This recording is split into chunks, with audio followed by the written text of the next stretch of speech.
Lights. The stage is set. Camera. The shortest format, the biggest role. Action. Lovely shot. Oh, bullseye. It's taken. Izano bukela amanina ehlala iqakamba. And remember, entries free. The Hollywood Bets Pro Series from 4 October to 15 March. Remember those blissful long summer days? Dry smoke drifting across the stands. The hiss on the grass banks. And the thrill of getting your hero's autograph? Remember when we came together for more than just cricket? For the rivalries, the banter, and for those moments that brought us all to our feet. Sensational catch.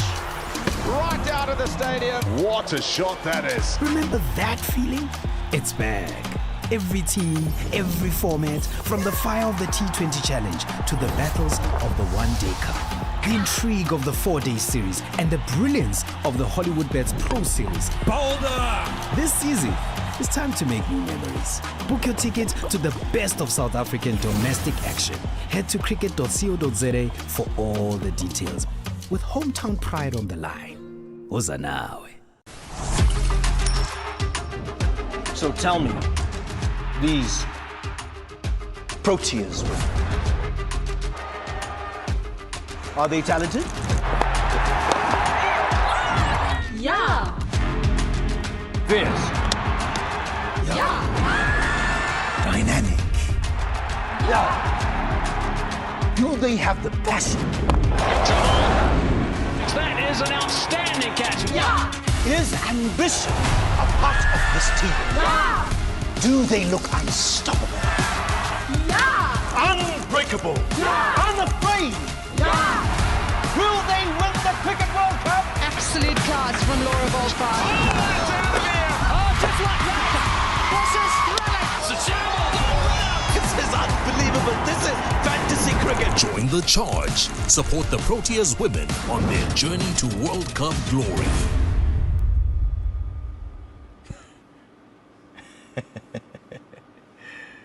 Yeah.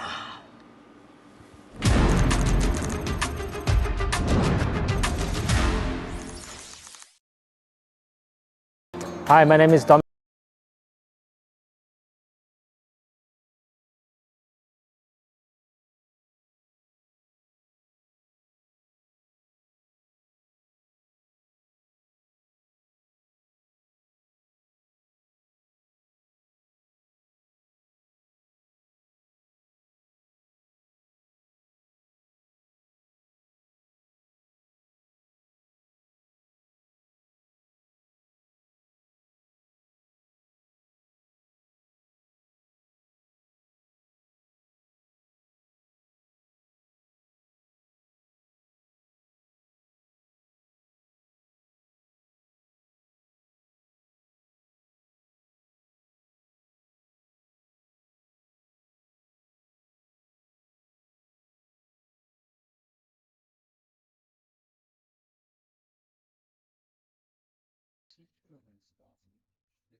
Yes, good afternoon, ladies and gents, and welcome to Buffalo Park. This is an Cricket South Africa knockout T20 game. It's between the Eastern Cape Iinyathi versus Iitech Knights. Iitech Knights coming from Bloemfontein, and both teams are playing their third game. We had a short game the previous game here at Buffalo Park. So we're hoping to get a full game here at Buffalo Park today. Weather is not looking very nice, but it looks like the rain is staying away, but we'll see how far it's going to take us. Iinyathi has won the toss and they elected to bowl. Batsman taking guard is Snyman and is opening with Jean Kloet. We're anticipating a very good game here. And they're playing on the same strip that they were using the last game they played here. It looked like a very good wicket. It had runs. So hopefully we will see a very good cricket here today. Opening bowling looks like it's going to be Tandondini. I'm not alone here. I'm with Kengesi. Kengesi, how are you doing, buddy? I'm good, Sir Jack. Thank you very much for having me along. For what looks to be an see that Talandini is also opening the bowling this time around. He was first change in the last game. And we have Vian Ruthven, who is making his debut for the Eastern Cape Iinyathi. We've been fortunate enough to see him in a couple of club games as Talandini steps up for the first ball. Starts with a wide. So not the ideal start for the Eastern Cape Iinyathi, but as I was saying, the likes of Vian Ruthven have made it into the starting lineup for the Eastern Cape Iinyathi. And Tozama Totana, all the way from Middle Drift.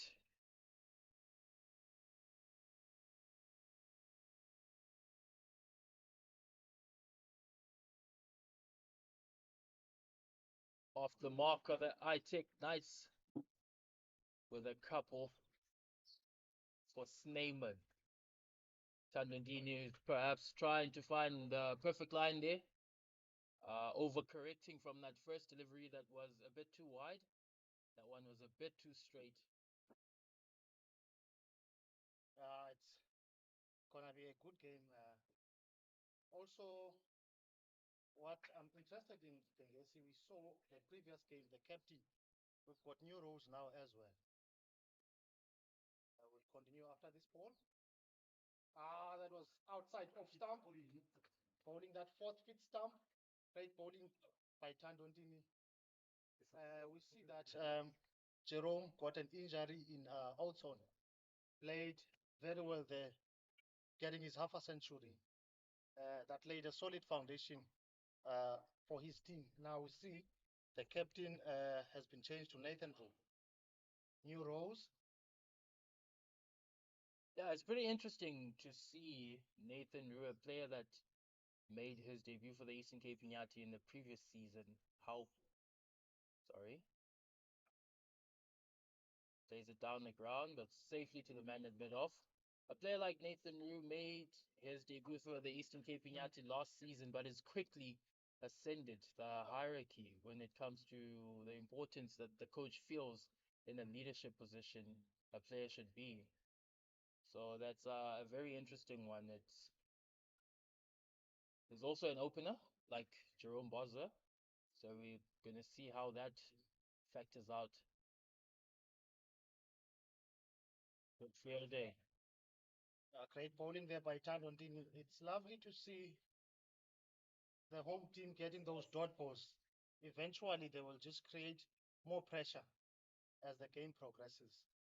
Maybe we could have seen Jason Niemand taking over the armband, but what I like is the rotation so that all the players get some role, not just any players though. Yeah, I guess you'd like to think that the coach, as we're in the first over there, Tandondini, actually, no, he's got one more delivery to go, balled a wide on the first one.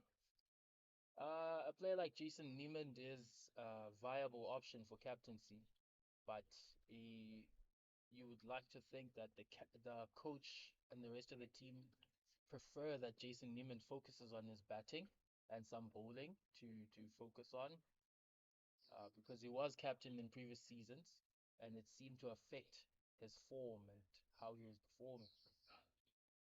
Well played. That's another couple of runs. Only one man on the leg side for the Eastern Cape Iinyathi on the boundary. And he had to go all the way from backward square leg to the mid-wicket region. As we end the over, score is 5 for 1. 5 for no loss after one over. Snyman is on 4. Gian Clout on naught. And this is the top team on the log. So they had Riley Rousseau, who has played vital innings for the team to be where they are right now. We see today is not part of the team. See on the graveyard end, it's gonna be hardest. See how he's going to open. Of course, Hardas Kutsia, former SA and a 19 player, bowls a very hard ball. For the Eastern Cape Iinyathi, they would prefer if Hardas Kutsia could keep Gian Kluter on that end. That's a pretty tidy start from the Iinyathi fast bowler. I'm liking the way he's bowling. It looks like the ball is leaving the batsman. Good match up. Swinging it out. I see there's also some changes, taking the slip out. Trying to put him to mid-wicket.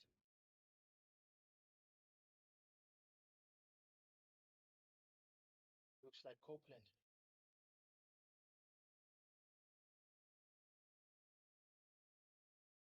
Straight to the man at short back at point. Gaudisa Molefe. Gaudisa Molefe also had a very good game against the Badgers in the previous match. He effectively won the first innings of that game for the Eastern Cape Iinyathi. He went for 11 runs of his 4 overs. And he got a crucial wicket. It's a different setup for the Eastern Cape Iinyathi when it comes to the spin bowlers this season.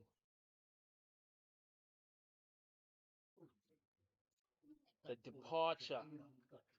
departure of Jay de Klerk opened up a couple of spaces in the team. So now they have 2 front line spinners in Michael Copeland and Gaudisa Molefe operating at different times of the innings. You're more likely to see Michael Copeland to be bowling in the first 10 overs of the game and Gaudisa Molefe bowling in the latter 10. So that's something to look out for today as well. Shot. Yeah, that was not a bad ball at all. Back of the length, trying to rock back.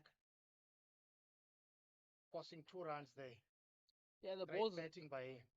The ball's probably not coming onto the bat as well as it was in the previous game. So maybe there's some slight differences in the pitch. Performance of the pitch so far. Also the rain that we had, the covers, the moisture on the wicket. Back to the bowler. Getting his first wicket. Gian Kluter departs. He only scored 2 runs. Great bowling by Hardas Kutsia. A nearly identical first wicket for this game as we had in the previous game last weekend. That time it was Alindile Mhletywa with the one-handed grab for the Eastern Cape Iinyathi, and this time we have Hardas Kutsia with a fairly simple return catch, and the Eastern Cape Iinyathi get the breakthrough. Gian Kluter departs for 2 runs of 5 balls. Yes, one would ask himself that the home team won the team and wanted the goal, and they're doing exactly what they plan to do. I also saw that the visitors captain was happy with the decision of the Iinyathi bowling first. Yeah, it's still early days, Sir Jack, so maybe the iTech Knights still have something in store for us that we've yet to see. But the early indication on those 3 deliveries that Hardas Kutsia has bowled is that the ball's probably not coming onto the bat as it was in the previous game that we had on the exact same strip. So the rain really did play a part in that, and the pitch was probably kept under covers for much, much longer. Your man is to toy. Great ball. Attempting a run out there. It's lovely to see how the Iinyathi bowlers are bowling today. As they overcome to an end, score now is 8 for the loss of 1. 2 overs gone. It's lovely to see how they are bowling today. They're not allowing the visitors to free their arms. And also, it seems they're not allowing the visitors to get used to either of the bowlers because first up, Tandotini has changed and Alindile Mhletywa comes on from the Bunkers Hill end. So something different to look at for both batters. Christian du Toit, a lanky top order batter, clears the boundary by a long way. Yeah, like you said, his previous game here at home, Mhletywa bowled very well. Mhletywa bowling nicely on the money, not allowing the visitors to free their arms and score freely. That would be very good for the captain to see his troops they doing exactly what he commanded them to do.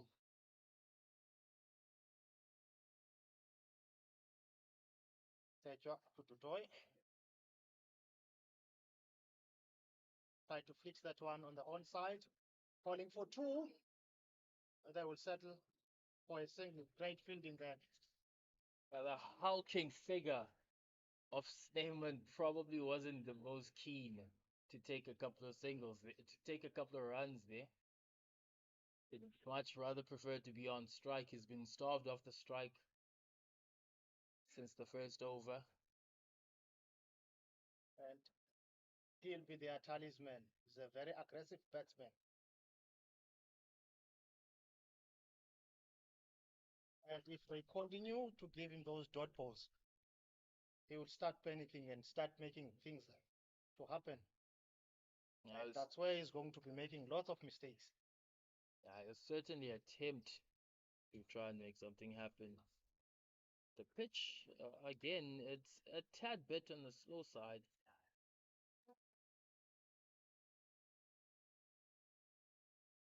Timing more than anything.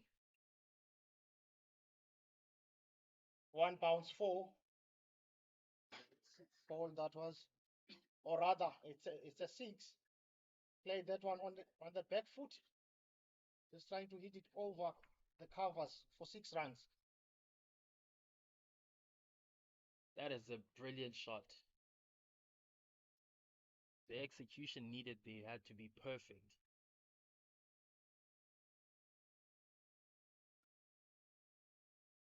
Much as the bowlers are bowling tight, you still need to have more options to score. Remember, this is a T20. If things are not happening, you need to make things happen.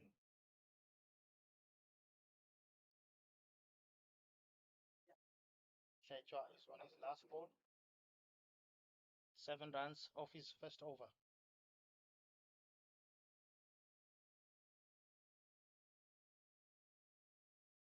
That's the end of the third.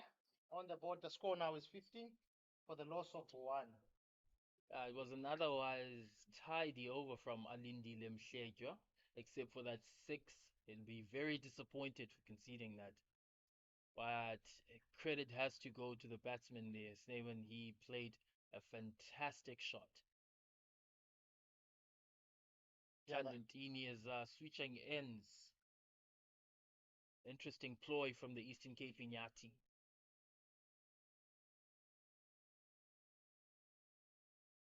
I saw the wind is blowing towards the ocean. So I've noticed that he's been swinging the ball in. So maybe he's wanting to use that breeze for his bowling. And they're bringing out. They're taking out the third man and bringing in fine leg. And they have a man at deep square leg. As you said, Sir Jack, trying to bring that ball back in, and it swung in a tremendous amount.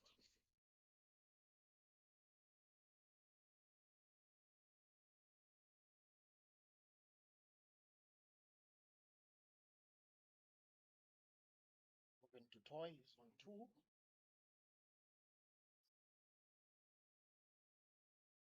Is the score. They would like to increase that run rate. Big fat kick. Tandotini gets his best wicket. Ruben to throw it to Pat, nicking the ball to Malika. Another one bites the dust. It was perfectly set up there, was Dutoy. The first ball swung in a tremendous amount. That one kept on going straight. Had no option but to swing his bat at it without any feet movement. And he departs early.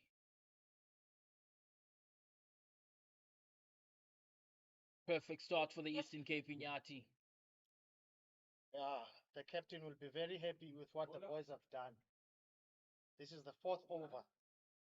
And Dini's second ball, he gets a wicket. Now that brings Abraham to bat.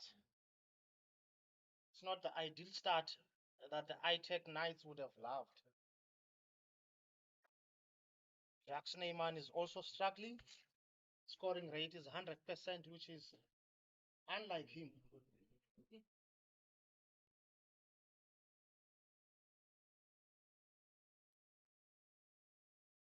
Great job by the home team.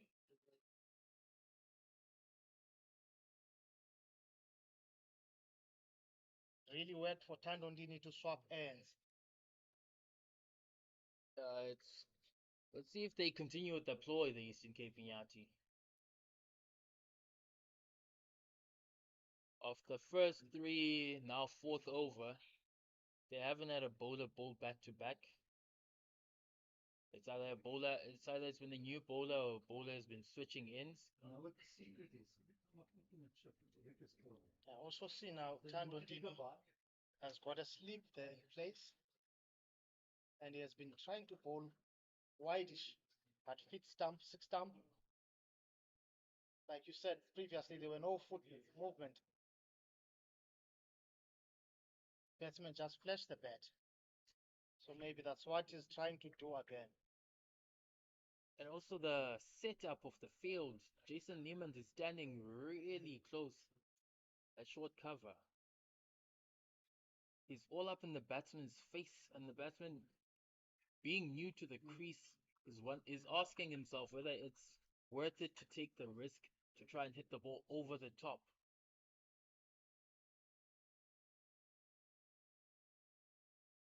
Just feeling himself into the game, feeling his way into the game rather.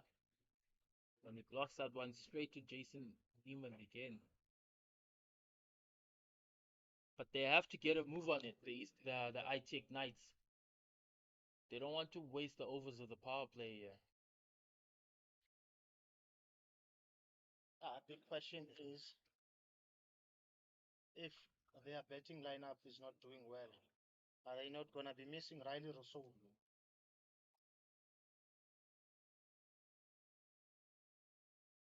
That one outside off stump, the batsman leaves it, and that's the end of the over.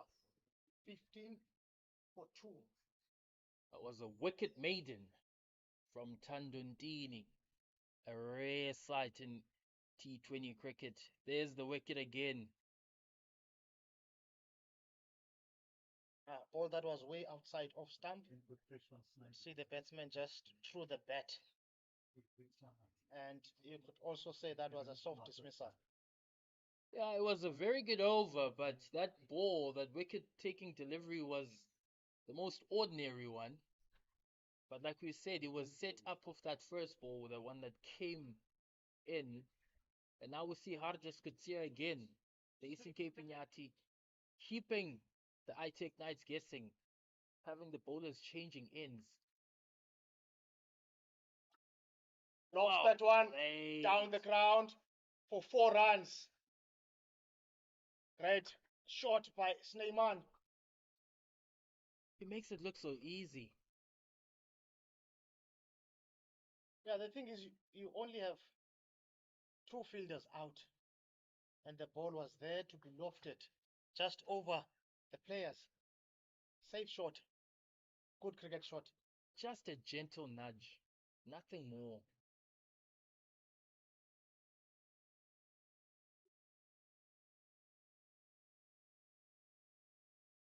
Movement off the pitch there.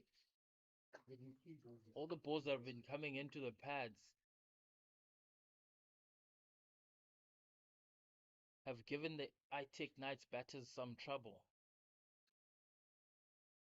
And you can see the morale of the Eastern Cape Iinyathi fielders. It's still up despite that first delivery going for a 4.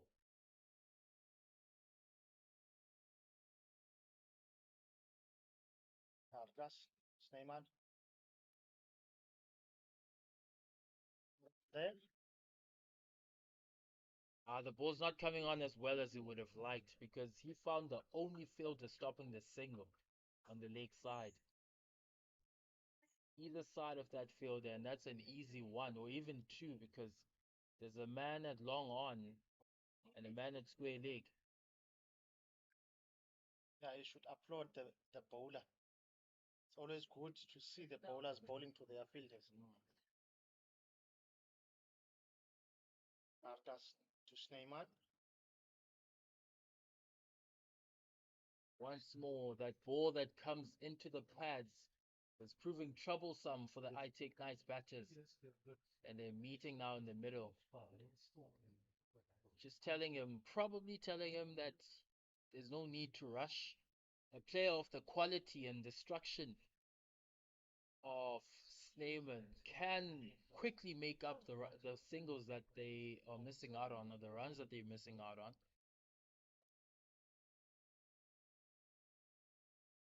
Takes them on again, steps back over the fielder, goes for a 6. That's a fantastic shot from Snyman. Yeah, that one was there to be hit. It was on the slot. Like we said before, the plan was easy, not to allow them, the visitors, to free their arms. Look how we played that one. Freed his arms, lost it over. That's masterful T20 cricket because in T20 cricket, you have to create your own opportunities. He's been bowling more or less the same ball this entire over. Good running. Taking on the arm of Alindile Mhletywa and taking it on to good effect. And that's how we end the over. The score is 27 for 2 after 5. He's been bowling more or less the same delivery the entire over, Hartis Kutsia. And Snyman up until that point was struggling to deal with it. But he made room for himself so that he could free his arms and hit that ball over the man that was inside the 30-yard circle, on the mid off 30-yard circle. And it was also good to see the variations. Last ball looked like back of the hand. So it's nice to see your bowlers giving you all the variations. And I'm convinced it's a definite ploy from the Eastern Cape Iinyathi to keep changing the bowlers, changing ends for the bowlers. It's the second over for Alindile Mhletywa and it's coming from the graveyard end this time. Abrams double steps that one. Over the fielders. They're coming back for 2. Ball that didn't come nicely to the bat. But luckily it was over the fielders. Yeah, he had to create the power in that shot because the ball wasn't as quick as he was expecting it to be. The timing hasn't been all there from the other batters for the Itek Knights. And the Eastern Cape Iinyathi quickly make the adjustment for Abrahams. They are taking back Hartis Kutsia onto the long on boundary. Taking on the fielder for an easy single in the end. Yeah, that was great running because he saw that all the players are on the ring. So if runs are not coming, you need to force those singles. That's good cricket to watch. That's very good cricket. That's a good point, Sir Jack. They've been accumulating a lot of dot balls up until this point, but now they need to start forcing the singles. It's going to make the Eastern Cape Iinyathi fielders want to come in a bit more off the circle, and then that creates opportunities for shots over the fielders themselves. It's a good ball from Alindile Mhletywa, and it's got the Eastern Cape Iinyathi fielders riled up. Yeah, that was a great ball on the block fold. and they're also aware that this is the last over of the power play. So they would like to get as many runs as possible. Sledger to Snyman. That one is hitting! Sledger is getting his first wicket. Jack Snyman departs off the bowling off from Sledger. What a way to close off the power play. He's been struggling with that delivery all innings, has Neyman, and it's finally gotten the better of him, Jacques Neyman. In the previous over, he created room for himself. Perhaps it was better served trying to do that same thing again. But as fate would have it, he departs for 22 of 18 balls. Yeah, Nathan Rowe would be happy with the work that has been done by his troops thus far. 3 wickets on your power play. Still 2 more balls.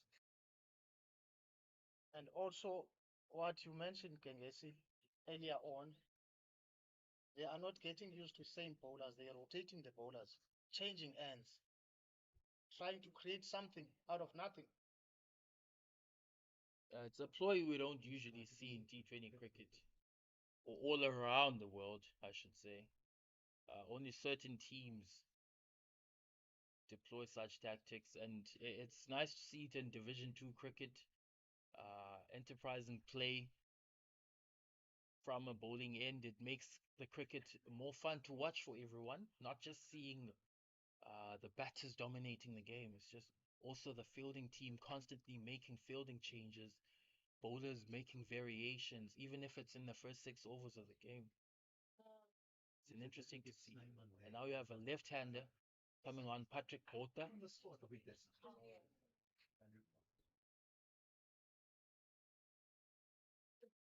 Sledger on the money again.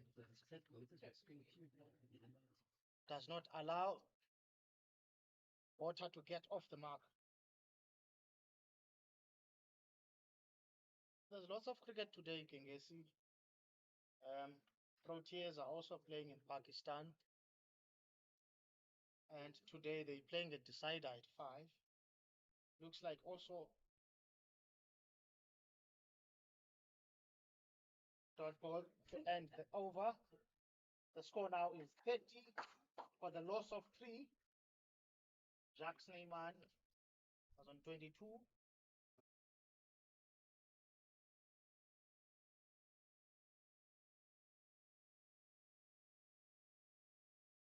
As we look back at that wicket by Alindile Mhletjwa again, you can see Snyman keeps checking his guard there, and it's plumb. It was plumb.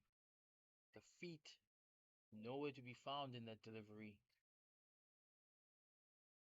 And we see the introduction of young Tozama Tutana, product of Hudson Park High School. It's a brilliant ploy from the Eastern Cape Iinyathi to bringing him on at such a time after the power play, and also with the iTech Knights 3 wickets down. It allows him to bowl deliveries like that and get away with them, because the iTech Knights haven't been on the money so far. Looks like that was a loosener as well.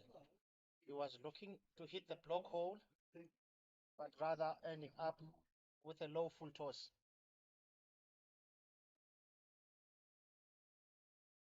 Brilliant prospect for the border region is Tozama Tutana. Highly rated in these parts of the world, in these parts of the country. Of course, not his first time playing for the Eastern Cape Iinyathi. He was used sparingly last season. Big technique! Umpire is giving him out. Great bowling by Totana to dismiss Porter. Great ball, big wicket. And another one bites the dust. Water departs. The score now is 31 for 4. Never troubled the scorers, did Patrick Water. 3 dots and is back to the shed. Now that's exactly what the captain would have commanded his troops to do. Yeah, they're missing Riley Rousseau. Yes, that's true, Sir Jack. They're definitely missing the power and the guile of Riley Rousseau, who would have taken on the Eastern Cape Iinyathi bowlers. That's probably something that we haven't seen enough in the first 6.2 overs of this game. The I-Tech Knights taking on any of the Eastern Cape Iinyathi bowlers. But also, yes, it's good to see that the home team using the home ground advantage, because they are from this side. They know exactly how the wicket is going to play. That's that's a good point, because if they're using the same strip as the one that they did last week, it's imperative that they knew that it wasn't going to play in exactly the same way as it did last week. Because, as you said when we started today, the ball was coming onto the bat quite well, quite nicely last week. But in this game, it's not behaving as nicely for the batters. Lovely to see the home team exploiting the conditions. There was a half a chance there for Totana. Ball came back to him. See, the tails of the Eastern Cape Iinyathi are high. Good atmosphere on the field. Now the question is, will they feel the need to bring on the spinners with the pace bowlers having such great momentum, or having built up such great momentum so far? Remember, eventually, they will have to. Great ball, because it will boil down to how many pace bowlers you do have, how many spin bowlers you do have. So you must also keep some overs for your fast bowlers for the back end of the innings. yeah, we did mention that Michael Copeland and Gaudisa Molefe are frontline spinners, so they would not like to be kept out of the game for longer than they have to be.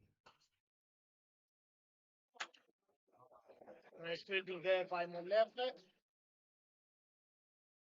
Body on the line. And also maybe the visitors anticipated a normal coastal wicket, and now it's playing differently. So used to the inland cricket pitches. They're hard. Ball is coming nice to the bat.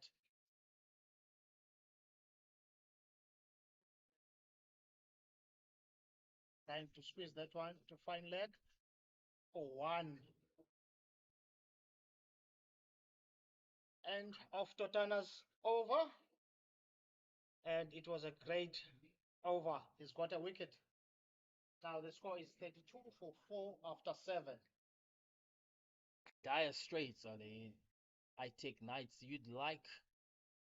From an I-Tech Knights perspective, you'd like to, if the batters rather, could redo their innings, they would have probably tried to stay as side on as they could, because it seems as if every time the ball is coming onto their body, they square themselves up, and the pitch seems to be doing something. The ball seems to be moving off the pitch, and they are, as you said, expecting the ball to just keep going in the same trajectory, but it hasn't so far.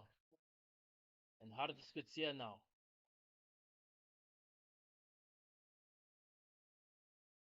Hitting his defenses is Hasbrook. Great bowling by Hardos. Not just spoken about the pitch, the ball on the pitch doing a lot, but that one, was as straight as an arrow off the pitch, and perhaps the batsman Rowan Hasbrook was playing for the seam movement. But he's also going to struggle here because I see the bat was far away from his legs. There was a gap in between. That's a much better shot. I would much prefer that they play those deliveries exactly like that, trying to stay as square as possible and playing the ball with a straighter bat instead of trying to square themselves up, because that's how they've been perishing so far. They've been playing squarer to their peril. Yeah, it's always an option to play on the V if things are not happening. Ardas, Asbrook. Well played. Well played. Keep Good the shot score for ticking. one. They need to keep the score ticking. The I Take Knights. Maybe on your point, Kengesi, they will they must start thinking about those singles now. Because they can't just wait for the boundaries. Singles are coming now and then. For example, it was 2 dot balls and now a single. That's dropping the momentum. As we see the field changes now. Cow corner. Going out. Third man coming in.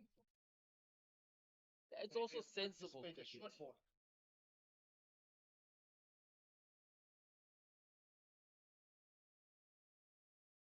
And he got away with that one.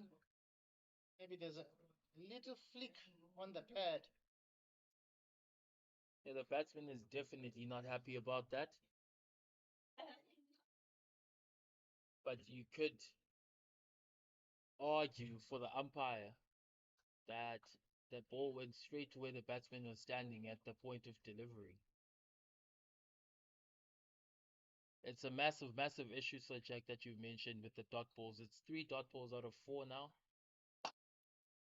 And that's what they need. Just keep the scoreboard ticking. Because you also need to give the Eastern Cape Iinyathi a chance to bowl, for their frontline spinners to be bowling. For their frontline spinners to be bowling to the batters, the actual batters for the I Take Knights. Perhaps that's where the game is going to change. That's where they can attack with the spinners coming on. Well played. That was whitish to a player. Hence they stole a single there to end the over. Now the score is 35 for 4 after 8 overs. Maybe on what you're saying, Kengesi, it would be nice to see the captain mixing pace bowlers with spin bowler. One pace and one spin at a time. Because you would attest that so far all your pace bowlers have done exceptionally well. Been bowling on the money. Yeah, and we're seeing now that Tozama Tutana is actually the first bowler in the game to bowl back-to-back overs at the same end. All of them, they did get their wickets. And then the overs that didn't get wickets, they were pretty tidy.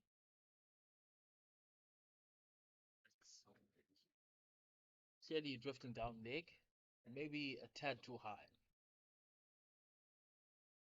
But he is finding some movement off the pitch.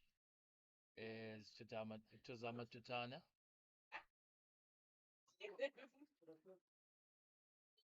How are you liking the consistency of introducing new players by the Eastern Cape Iinyathi team?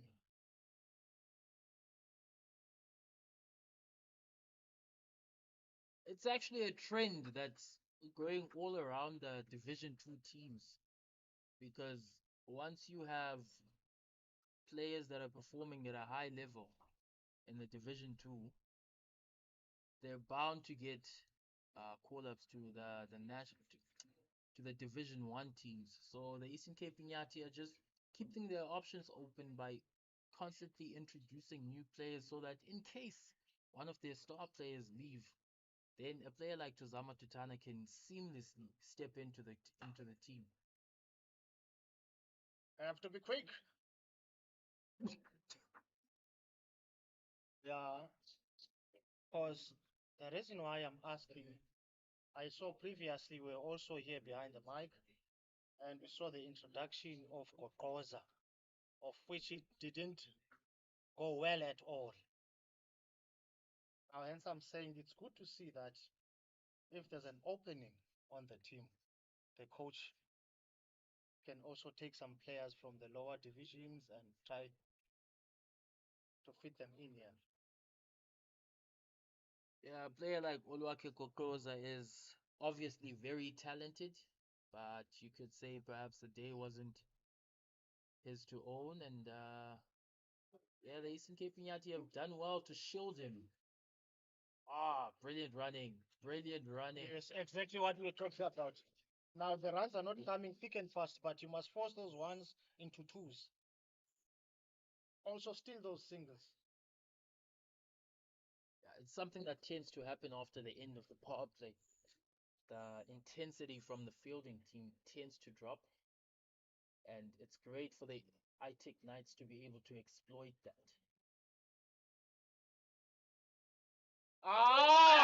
Brilliant catch! Final effort of the bowling of Totana.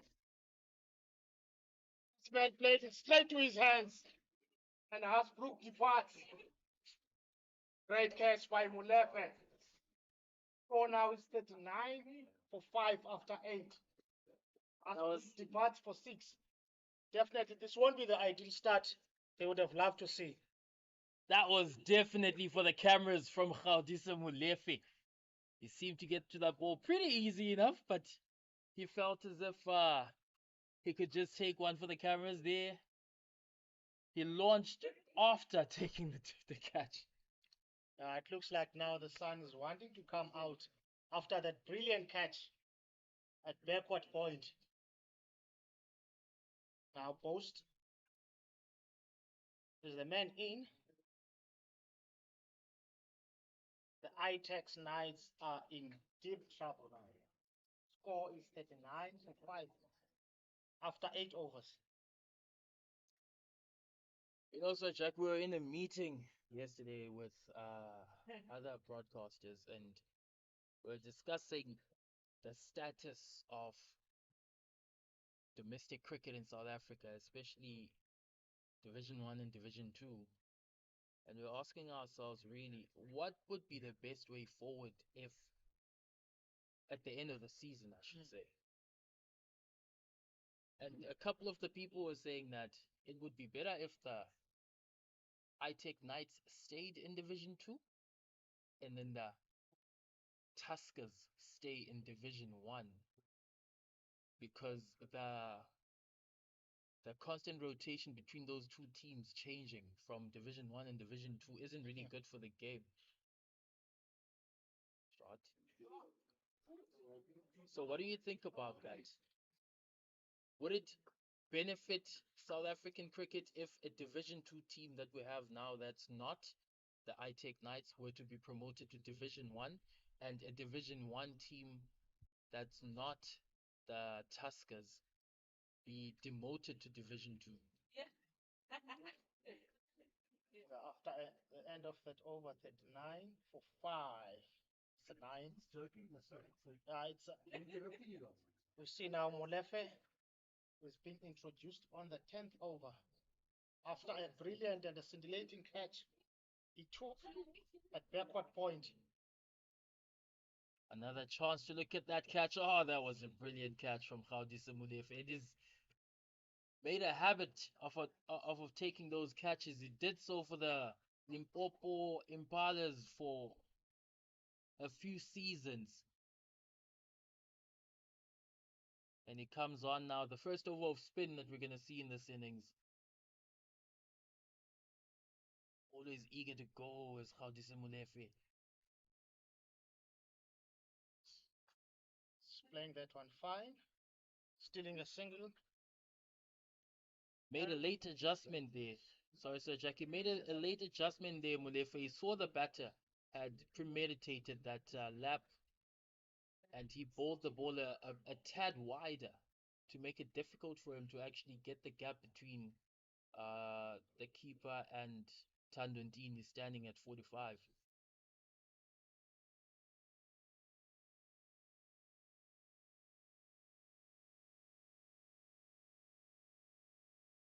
Perfect. Post. Playing that one with soft hands. Third man in the ring. Yeah, another thing when I can guess you would notice is it's two teams that have been going down and up between Division 1 and 2. And also, I think financially, they do have a nice backup. It's going to get a single on that one. That's a good point. Financially, so they can be able to retain their players. But now, I would love to see the other teams like Iinyathi, Limpopo, SWD getting more players. Gets a single there. More players, more funding, so that they can also make this league interesting. Because now basically it's dominated by two teams. And also it's guaranteed if one goes down, they will come back because they do have the backup of the sponsorships. Money is not a problem. Whereas some teams are struggling to get funding. Gave that one some air. 5 balls into his spell, Gaudisi Molefe has been smart. He hasn't bowled the ball too quickly as he knows he doesn't have protection behind the stumps. If it's too quick and the batter laps him, it's probably going for 4. So that's why he's bowling the way he is right now. Ah, that's brilliant running. And Molefe was quick onto that, realizing that there was no protection on the leg side. He ran after that delivery, but he wasn't able to prevent the 2. And that's how we end the over. 46 for 5 after 10. Halfway through the innings. Yeah, it's good to see Gengesi if the runs are not coming. The only thing you can do is to rotate the strike. That's what the visitors are trying to do to redeem their innings. Jacques Neyman departed for 22. Abrahams 9 not out. Asbrook 6.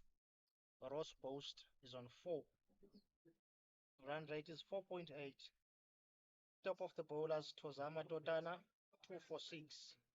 And like I said, all the bowlers, they do have wickets.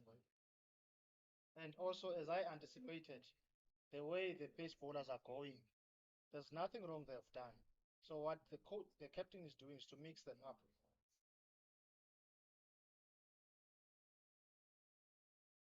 See if they can push. The fielder was too quick there. Because what they have been capitalizing on to force the first run it hard, and make sure they turn back for the second. Still 3 more runs to get their half a century. This pitch is not giving them runs at all.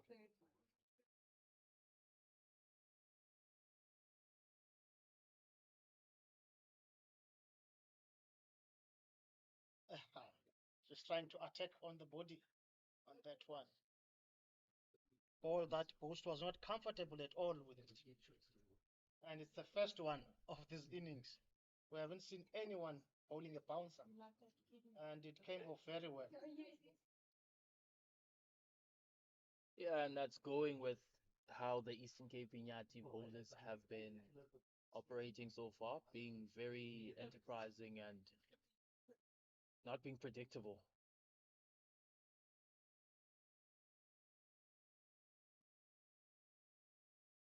Interesting that the umpires didn't signal that one. It looked like a surefire one that was above the shoulder.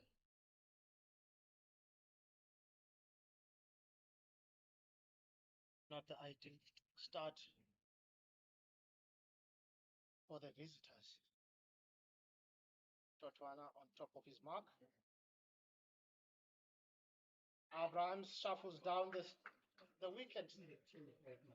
Swing and a miss there. Yeah, they're panicking. They're panicking now, the IT Knights. They need to get something. Both newish guys. Abrahams is on 10, facing 16 deliveries. Oil Post is on 5, only faced 6 deliveries.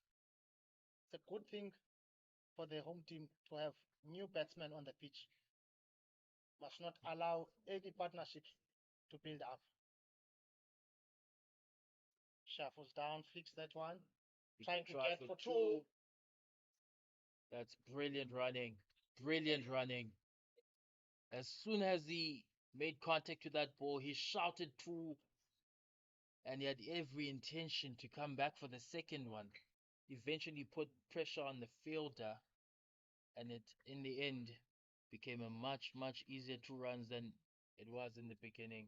At last, they managed to get to their 50. For quite a while. Once more, much better performance from the fielder for the Eastern Cape Iinyathi, and that's a brilliant way to end the over. That's the 11th. Knights, they are 51 for 5. Took them 67 balls. 2 sixes and 1 4. You can see that it's only 3 boundaries. Only 3 boundaries after 11 overs. The only thing they can do, like we said earlier on, is to rotate the strike. Just turn those 1s into 2s, putting pressure to the fielders. At some point, we will have to see them breaking the shackles.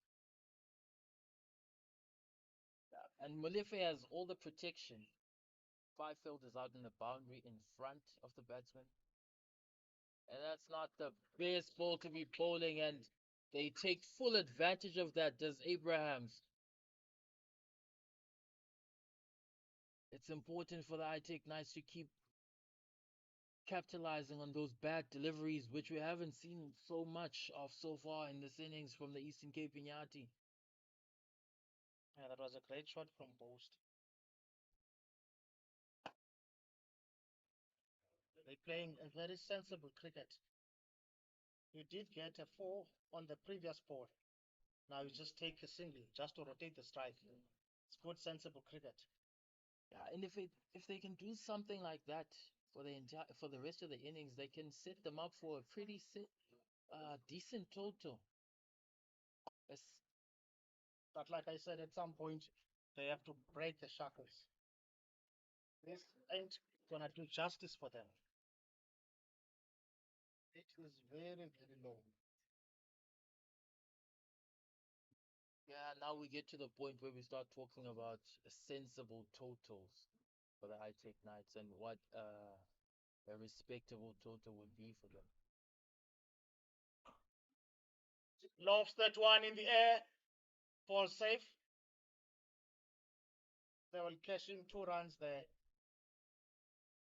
That ball was up in the air for a long time, but it was played with a sensible amount of control because he was trying to avoid the fielder standing at long off, which is Alindi Lemhlejwa. Yeah, good awareness. Know where your fielders are. Making some adjustments on the fielders. 5 men out.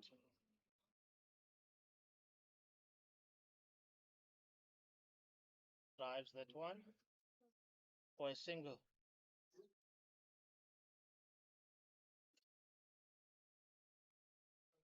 Score now moves to 60. 5.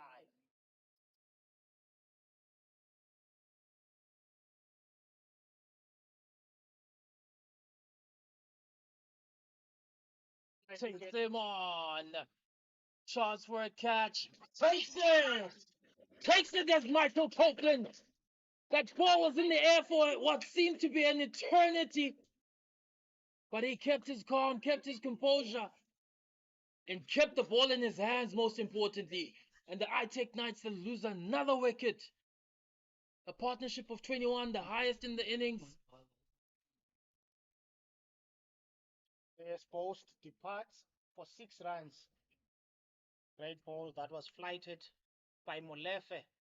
It sat on the air for quite some time as Copeland was positioning himself underneath it.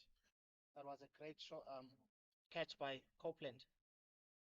Maybe not the most sensible shot in the world, seeing that the wind at Buffalo Park usually makes the ball sway in the air. It never moves straight over. And it goes with what you were saying earlier on about the I-Tech Knights batters being used to playing in the Free State and somewhere up there on the high veld where the ball flies over the boundary all the time. And every bowler now in the Eastern Cape Iinyathi team has gotten a wicket. Yeah, that's lovely to see for the captain. All your bowlers to get wickets. See Totana back to the bowling attack again. Passed that one fine. Beating the guy, Tandondini. That was a third man for 4 runs. Yeah, welcome boundary for the I-Tech Knights. They'll take them whichever way they come at this point. 64 for 6. And Kuzama Tatana, interestingly, has bowled 4 overs on the trot. And he's gone for a sensible 15 so far. I guess if it's not broken, you can't fix it.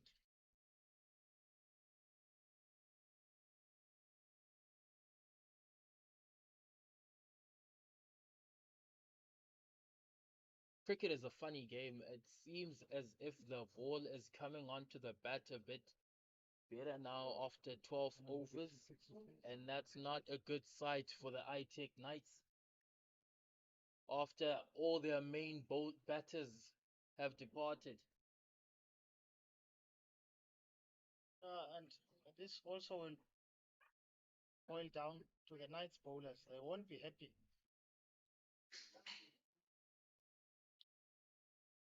Half a chance there. They won't be happy at all because their batsmen didn't deliver today, their batters. And it will take a strain to their bowlers. The Protea there, Dane Pete, playing way far from his body. No foot movement whatsoever. It would be sensible to have a slipper in place for a player like Dane Pete. Yeah, like I said, on the toss, he looked very happy to be batting. I wouldn't blame him much because his team has been doing very well batting-wise. But now this is one position he will not be happy about. And unfortunately, he have to redeem his team. Must make something happen as well as a batsman. Yeah, a team like the I-Tech Knights in Division 2. A team like the I-Tech Knights in Division 2 is a powerhouse. And powerhouse teams love setting the tone. So you'd like to think that regardless of pitch conditions, weather conditions, positions on the log, the I-Tech Knights want to bat first so that they can set the tone and they can assert their authority onto the other team. But when something like this happens today,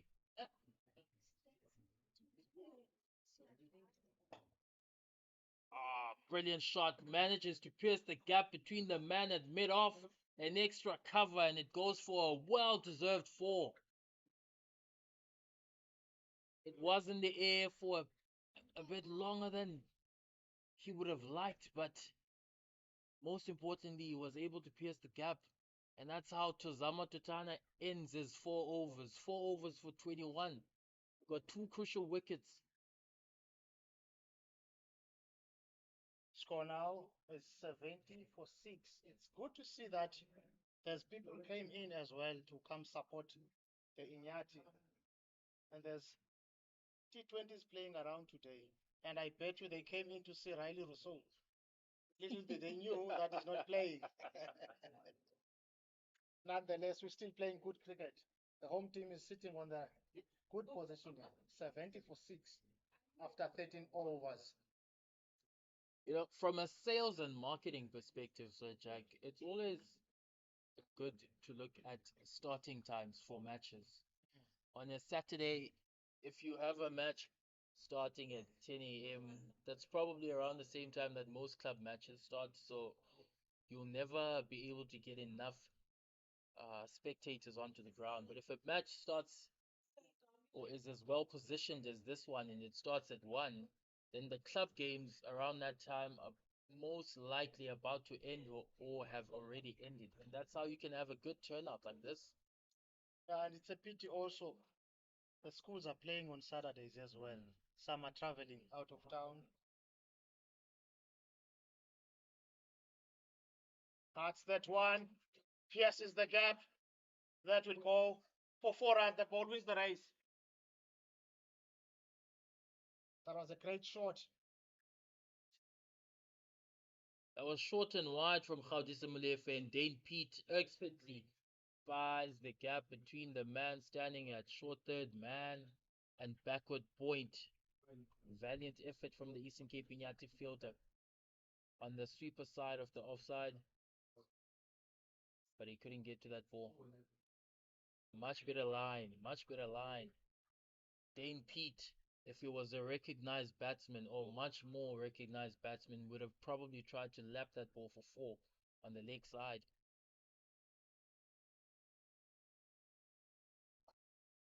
Maybe I think he's playing sensible cricket. You don't want to do anything stupid and you lose your wicket away. Because what I'm seeing now they will do is to try to take it as deep as possible. Maybe on the 18th over they will start unleashing now.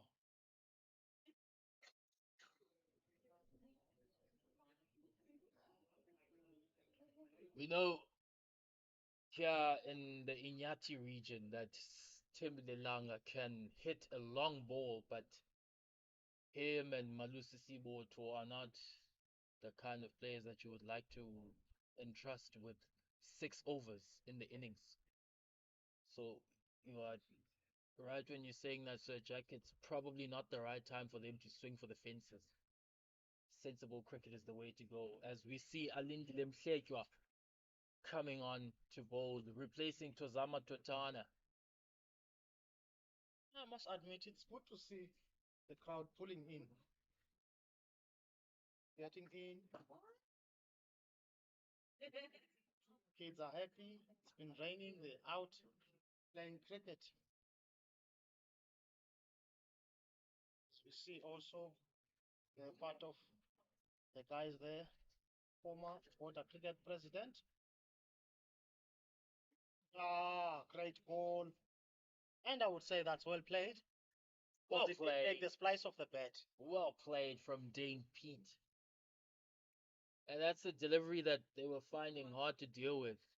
And he's probably played it in exactly the same way as everyone else. He's squared up there, but he was fortunate enough to find the edge of the bat instead of it crashing onto his pads.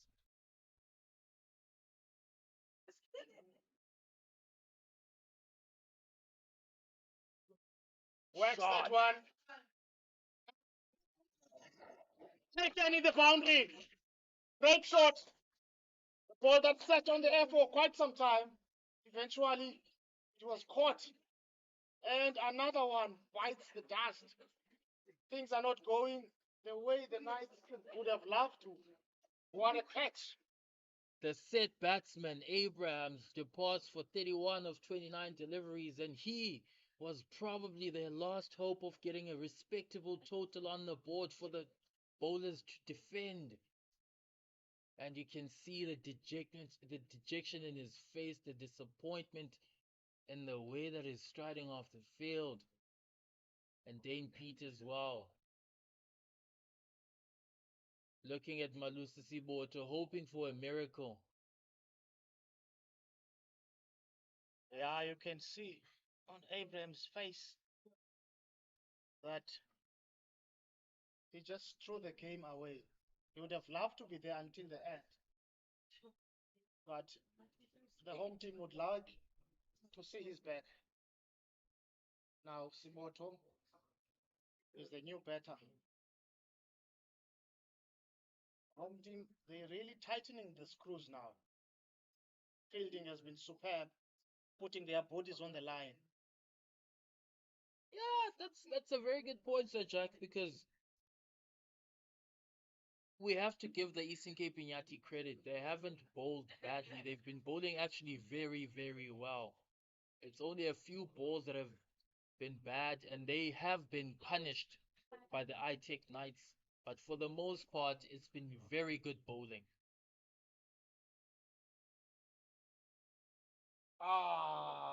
Had something there, Mr. Umpire. He probably played, he probably hit the ground there, Malusi Siboto. And the Eastern Cape Iinyathi field they've been bowling good lines and bowling to their field as well. Yeah, let's applaud them for that. If you look at the difference between the previous game they played here, they have been very disciplined. They're trying to bowl wicket to wicket, trying to attack, make the stumps play. Bowling outside off stump, fourth fit stump. So Tandotini got a nick there outside. Malika came into play. So they have been very disciplined now. They have learned from their past mistakes. Hence now they're trying by all means to tighten the screws. Take your to Simone. Big technique! Asking some questions. Is Mutleja? Umpire does not give him out. We definitely had something there. Maybe the batsman's bat did hit the ground. Once more, that there was no deviation there. It seems as if he did hit the ground. The ball kept going on straight. He did hit the ground. Did Malusi Siboto. Maybe if we were playing international games, it would have worth some review. The way the bowler was convinced. Take you on the money. Troubling Siboto. See, that Dane Pete is wanting to take him off the strike.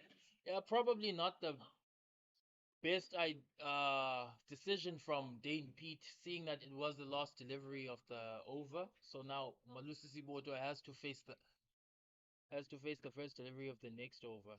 But I'll also tell you what, in the middle there, when things are happening thick and fast, even looking at the scoreboard there, you can look at it, it's black. You can't make informed decisions. Every run counts. That's probably what he was thinking, Dane Pete. But now exposing Siboto now. Not sure if it's quite a good matchup. I would have loved to see Copeland to bowl to Siboto rather than Molefe, because his ball is going to turn into Siboto.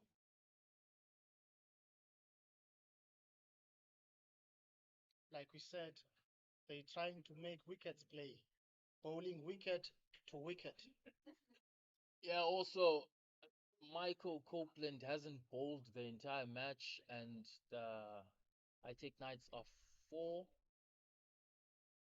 3 wickets away from being bowled out. So I'm guessing the Eastern Cape Iinyathi are trying to take care of the last 3 wickets before they can actually get the chance to have Copeland bowl, because he's the one bowler that's not up to speed with the rest of the game. So for them, it would be nice if Gaudisi Molefe could get a wicket in this over. Ntini also has 2 overs as well. Kutsia has 1 over, and Musejo has 1 over as well. Malusi, they threw to the wrong end. Game awareness. You need to know where the batter is running. Basics. You pick up, you look, and then you throw.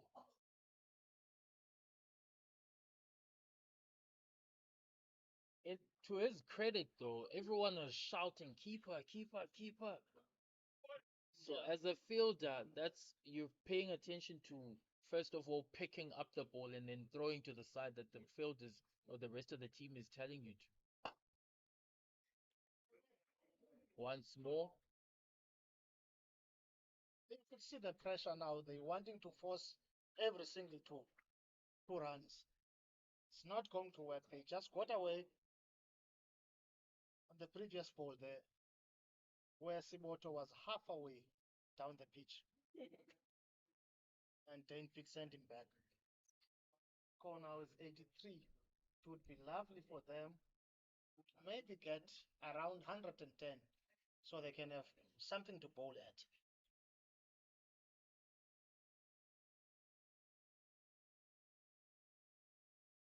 Molefe to Siboto. It's the pads! Asking questions, Molefe. Yeah, it looked like it was drifting down leg. Looks like an ball. The ball never made contact with the ground, so the umpire is well within his rights to think that that ball would have drifted down leg. And that was the end of the 16th. The score now is 84 for 7. The Iinyathi are going for the jugular here. They're going for the jugular here. With Hardus Katia coming back to bowl his very hard deliveries, heavy balls. Malusi Siboto and Dane Pete. You would love to see a bouncer. Yeah, as the captain maybe. Have a bouncer, rattle the batsman and then follow it up with a Yorker.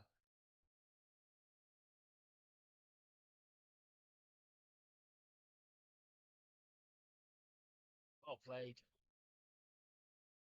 It's important to note a player like Malusi Siboto is extremely experienced. He's been around, he's played in multiple leagues. He's played in the Mzansi Super League as well. Most importantly, he's been to situations like this before. That's all that would matter. How can he adapt and adjust when the conditions are not favoring them? That's that 1 to 3rd man. Staying pitch. Like I said, maybe we're going to see them starting to unleash from the over number 16. Because they don't want to make too many mistakes now and lose more wickets. So then what would be the best tactic for the Eastern Cape Iinyathi to employ here? Would it be to keep allowing the singles or to have attacking fields?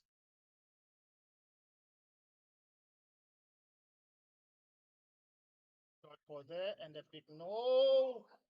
Asking some questions. Well, that's what they will do all day. They will keep stealing those runs. The batsman had clearly made his ground there, so if Jason Neiman could redo that, he would definitely have chosen something different. Also, it looks like we won't see any spin bowling now because they've taken the helmet out, suggesting that it will only be pace. Artas on his 3rd ball. Dane Pitt, his 4th rather. Yeah, so you expect Alindile Mhletjwa or Tandantini rather to bowl the next over. Mhletjwa has got 1.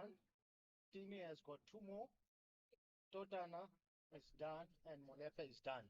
Yeah, so Ntini is gonna bowl from the graveyard end, and Alindile Mhletjwa will take over from Hardus Katia on the other side, and then Ntini will come back and bowl the last over again.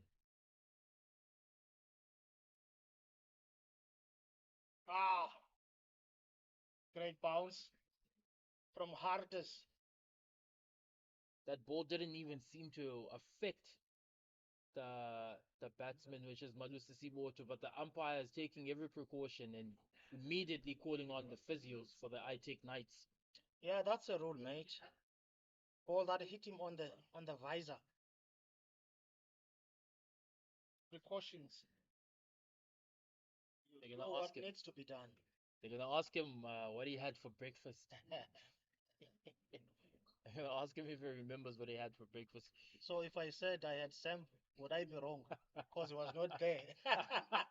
Not some cereal as expected. Great to see that there's no harm done. So Hartis Kutsier will bowl his last ball of the spell. And he finishes off with a dot ball. Great spell by him. 4 overs, 22 runs, and he got 1 wicket. End of the 17th, and the score now is 88 for 7.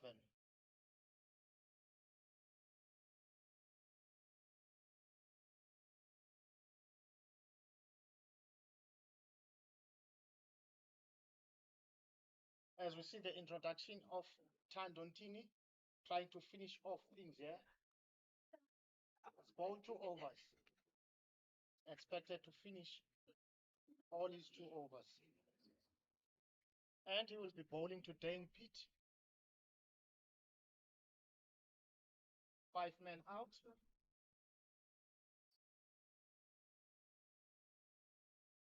He hasn't bowled since the 3rd over, Tanandini, so it's been itching to come back on. Let's see what he has to offer. Not an ideal ball to start with. Good running. Good running from Dane Pete and Malusi Siboto. Partnership steadily rising. Goes up to 12. Something that they desperately need. It would be very much ideal for the Knights to have these two stay in for the rest of the innings. But one thing Tandondini must make sure he does not make them free their arms.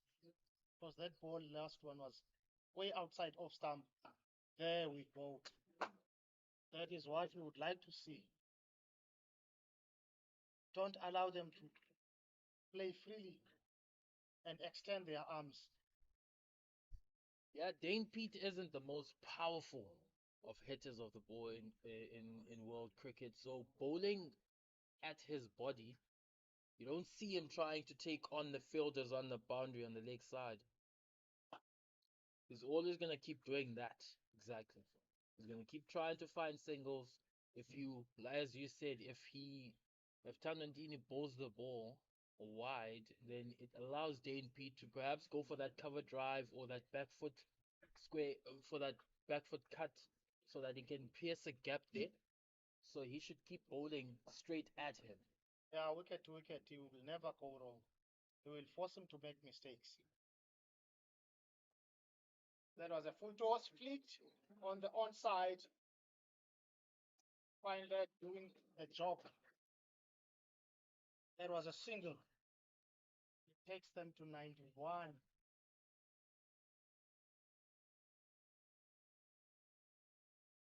Yeah, these two batters are always going to try and use the pace of the delivery. So if you bowl a full toss to the legs, it's just going to allow it to come onto him, play it under his eyes, and hopefully find a gap. Tandondini to Spoto, coming around the wicket.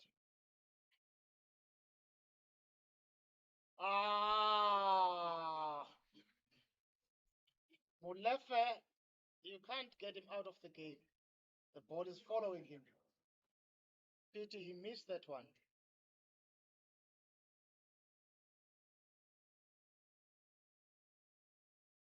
Now they're trying to get all the runs by all means. Anything they can get. Yeah, and a couple of the Eastern Cape Iinyathi fielders have been guilty of being spectators once a run-out opportunity is on offer. See that time they were quick to try and cover just in case how Disemulefa threw that ball. As we end the over, the score is 92 for 7 after 18. 2 overs left in the night's innings. Yeah, as we see Mhletjwa coming back, and then Tando will finish from this side, the graveyard. Great work by the home team. And obviously, the score may look lower, but the Iinyathi still need to make that score. It's not going to be a walk in the park. Yeah, the Eastern Cape Iinyathi over the past few seasons have been guilty of not being able to kill off opposition when they have them, or when they have their backs against the ropes. Often at times you would see that was a freebie, but since Siboto is a bowler, he missed out on that one.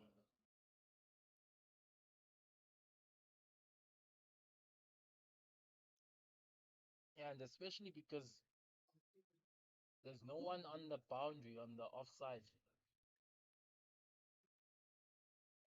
down the wicket.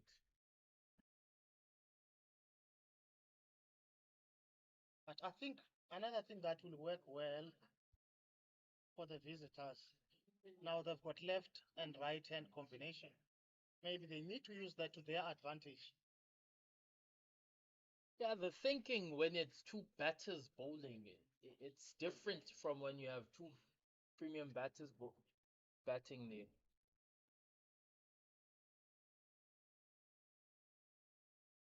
So they aren't able to capitalize as well as they would have if it was a number 4 and a number 5 batsman batter. To them, it's just about survival. It's just about probably the message that the coach had sent out, and he said, we need a psychological advantage here. We need to get to 100. So the Eastern Cape, it's a battle now. Can the Eastern Cape Iinyathi keep them under 100? And the Knights as well are asking. It was close. I'm also worried. Now, Siboto is thinking like a batsman. And my worry is he's one of their go-to bowlers.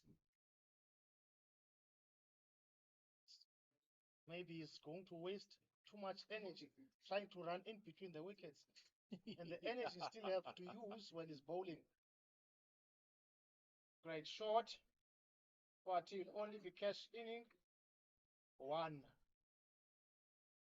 The contact, the solid contact that it was able to make with that delivery, Dane Pete, didn't allow him to have a chance to run or to take a second run because it went too quickly to the fielder.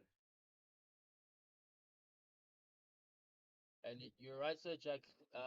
With 7 balls remaining in the innings, it's time to throw the haymakers now.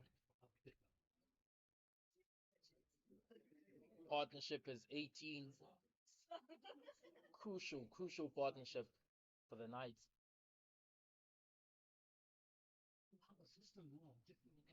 Mhletjwa to Siboto. Just over the bowler's head. Trying to turn for the second. The throw goes skew. Good running, putting pressure on the fielders, and that's how we end the over. And Alindile Mhletjwa's spell. 4 overs, 18 runs, 2 wickets. He's done well. Alindile Mhletjwa, the homeboy, homegrown, Cambridge High School. His sister is currently playing for the Eastern Cape Iinyathi women as we speak. Yeah, this is the last over. That's going to be called Faintini. Now, they have to throw the toys out of the court. They still have 3 wickets in hand. There is no time for singles now. They must go big or go home. Dini to pitch. Starting off with a wide ball. He looks a bit surprised on that one. But nonetheless, the umpire is calling it a wide. He will have to re-ball that one. takes the score to 99. They are just a run away from a century. The bowlers never think that the umpire is on their side. Wow, play. That's a brilliant shot. Gives himself the opportunity of a 4. Can go through for 3 runs. Good fielding on the boundary. Almost a mix-up between the two fielders, but they are able to go through for 3 runs, and that's how they reach their 100. The Knights, 102 after 117 deliveries. 5 fours and 2 sixes. A far cry from what we've been seeing from them over the first 3 games of the season.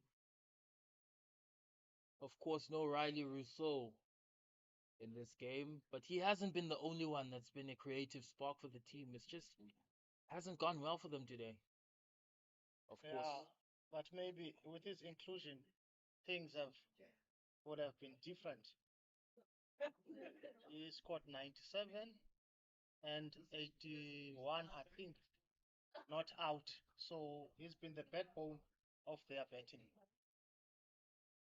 Now, Dini goes to Siboto. Nicely flicks that one off his pads, taking 1 run.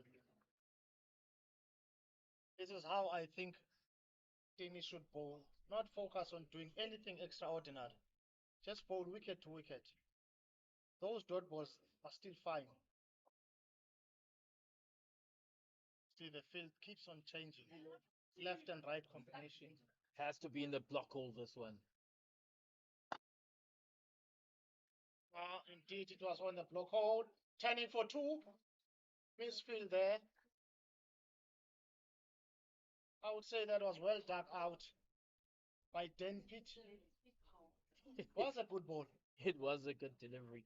They were trying to prevent 2 runs, and they had Alindile Mhletjwa come in from the boundary, but the ball just evaded him when he was standing at short cover, and they still ran 2. Pitt on strike. Try to get underneath that one. Does not quite get hold of it. Siboto is looking for a second. Can we see some run out? Malika just missed that one. Yeah, that's squarely on the keeper. That's squarely on the keeper. He missed. Yeah. He was focusing on the ground. He was focusing on hitting the stumps. He didn't get the chance to actually keep his eyes on the ball. Yeah, it didn't get well. Straight into the glove. And we have an issue now with Dane Pete. Yeah, and it's there to go to spin bowler. You don't want to see him looking like that, lying on his back, feeling the pain. Also gives us a chance to reflect on this innings from the high-tech Knights. From the Knights, rather.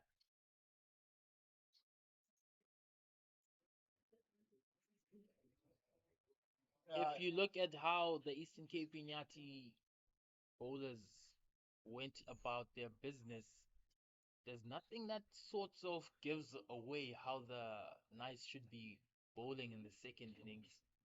It's just very good bowling, like we said. If you hit your areas, you will get the opportunities. Yeah, there's value for good balls here.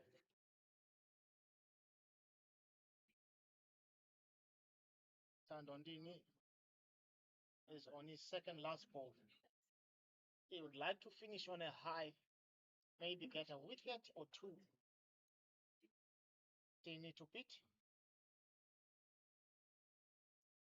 Get a single off that one. Siboto is ready to force the second one, but they will settle for the single. Yeah, once more, Dane Pete made solid contact with that delivery. It didn't give him the chance to actually turn for the second one. One of the few times that as a batsman you wish you had mishit a ball. Like I have anticipated before, this is the last ball and they are sitting on 108. Maybe, but maybe they might be happy with 110 runs. And you would fancy that should they have gotten 130, it was not going to be an easy target to chase. Last ball for Masim Putando. Trying to get underneath that one. Working it to the leg side. Turning for the second. And they will finish their innings on 110 for 7 wickets down after 20 overs. That was great running in that final over. They didn't hit a single four in that over, but they got 12 runs off of it, purely based on the running. So at the end of the innings, 110 for 7 for the Knights. The Eastern Cape Iinyathi have some work to do. It's a total that they would have bitten your hand off for at the start of the innings if you had told them that they would be chasing 110 at home against the all-conquering Knights. We're gonna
Lights. The stage is set.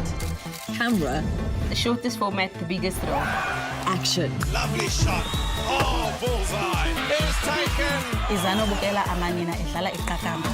And remember, entries free. The Hollywood Bets Pro Series from 4 October to 15 March. Remember those blissful long summer days? Bright smoke drifting across the stands. The hiss on the grass banks. And the thrill of getting your hero's autograph?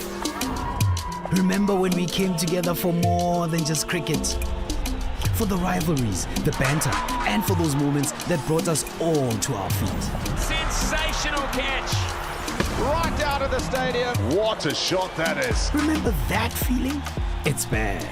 Every team, every format, from the fire of the T20 Challenge to the battles of the One Day Cup. The intrigue of the 4-day series and the brilliance of the Hollywood Bets Pro Series. Boulder. This season, it's time to make new memories. Book your ticket to the best of South African domestic action. Head to cricket.co.za for all the details. With hometown pride on the line. Uzanawe. So tell me, these Proteas, are they talented? Yeah. Fierce. Yeah. Dynamic. Do they have the passion? That is an outstanding catch. Yeah. Is ambition a part of this team? Yeah. Do they look unstoppable? Yeah. Unbreakable? Yeah. Unafraid? Yeah. Will they win the Cricket World Cup? Absolute class from Laura Volpine. That's out of here. Oh, just like that. This is thrilling. It's a shambles all round. This is unbelievable. This is fantasy cricket. Join the charge. Support the Proteas women on their journey to World Cup glory.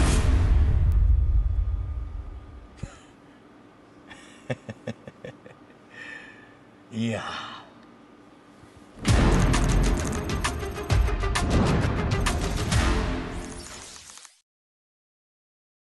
Hi, my name is Dominic Hendricks and I am the captain of the DP World Lions Red Ball team.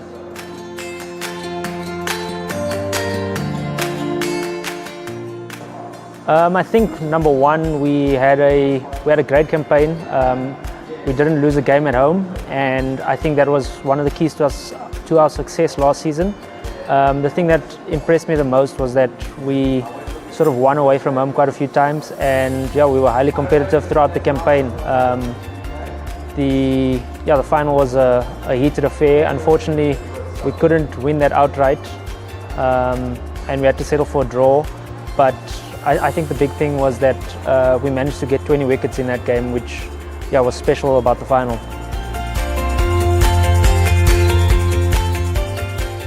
To me personally, it's a massive honour. Number one, I think we've done some good things over the last couple of years in terms of our team and our environment, making sure that our culture is really good. So yeah, again, looking forward to another successful season, and hopefully the boys can start the campaign off really well.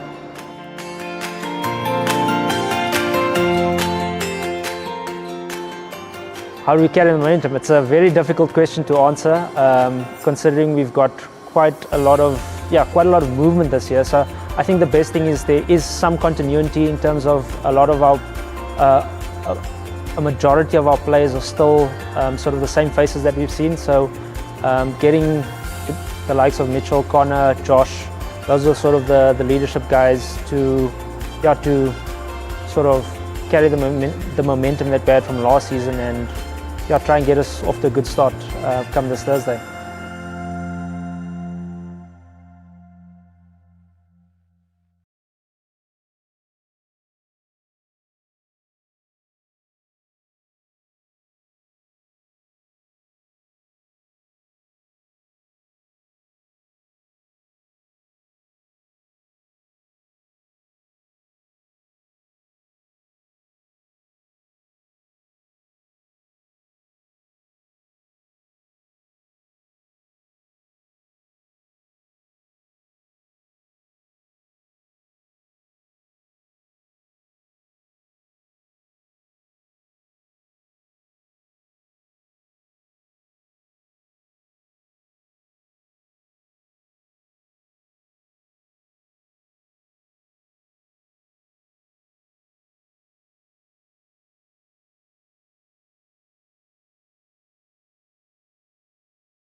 Welcome back, ladies and gents. We're still here at Buffalo Park. First innings is over. Knights scored 110 for 7 in their 20 overs. And now, in return, the home team, Iinyathi, are trying to chase the target down. Their opening batters are Aru and Tutoy. We'll see how they're going to tackle this total. And also, during break time, we saw that they introduced a heavy roller. I'm not alone here behind the mic. I'm with the birthday boy, let alone the cricket language. We're saying boy. He's an old man, and it's good to see also school kiddies, Tare, coming to witness the game. No, it's lovely. It's great. Good afternoon to the viewers at the Beach Vision. It's great to see these youngsters going around and playing some cricket around, which is a great thing. I think 110 is not too bad. Normally, I mean, small title of this, they're always tricky ones to chase. But I think the guys will try and do it in a disciplinary way. Yeah, as we see the local teams there, Sisonke, they were playing a T20 game today. Also saw a boy from Sterling, our local school. As we see on the far end, we're seeing our local boy, Langa from Tanzania, opening the bowling. Stemela Langa played for the age group teams. I think he played for the Coke side, under 17 academy, and so on. And then later on, he went to play for, I think, Lipompo, and then from there, he came back to play for the Knights. Taking on the first ball is Nathan Rue, the captain. Bowling shot. That was smoked for 4 runs through the cover off his back foot. Great start by Nathan. That was a good shot. I mean, it's been the air ball, but it's one of those. I think you have to capitalize on the power play session. Yeah, I think one thing we mentioned Tare here before: don't allow the batters to free their arms. Yes.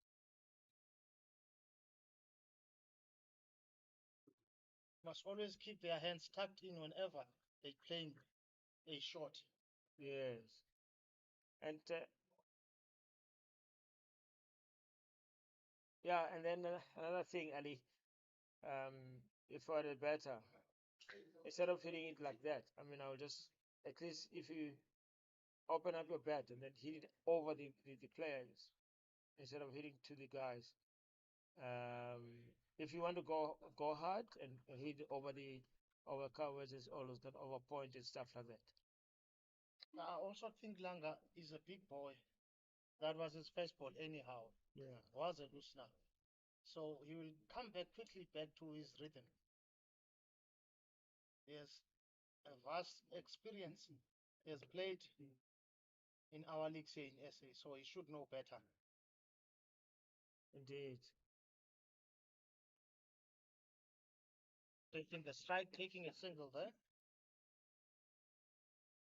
I think it's a great thing to do. For the guys, at least you can see it was nice soft hands there, and off they go, which is a great thing to do, because if you're a batter, to release that pressure from you or to release that pressure from another batter as well, you have to get these singles going so that, I mean, the bowler is not used to one person only.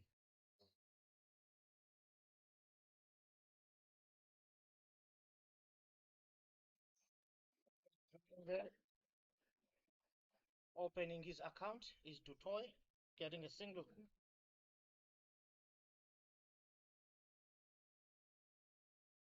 That was tight there. That was tight. But at least they've done well there with that quick single. Tare is an experienced man. Good shot. Flicking that one. There's a guy controlling at the boundary. As an experienced man, guy that as that over ends, it's 7 runs or no loss after the first over. guy that has coached this team. It was back in the days, Border Bears. Yes. Now, what would you tell our viewers about the use of the heavy roller at the innings break? Maybe are they wanting the surface to be more harder and firm so that the ball comes to the bat, or what would be your take? I think I mean, I know it rained last night, and then there's no water which is underneath, which can, because normally some of them they've got the theory that if you put the roller, it will lift the water. But I think, as you mentioned, I think the surface will be harder if they put a heavy roller. I think the reason was to make the ball come to the bat, and which is a great thing. And once again, I think the Iinyathi had a great fielding unit when they were fielding. You could see the guys were running in, catches being taken, all those kind of things. Small talk.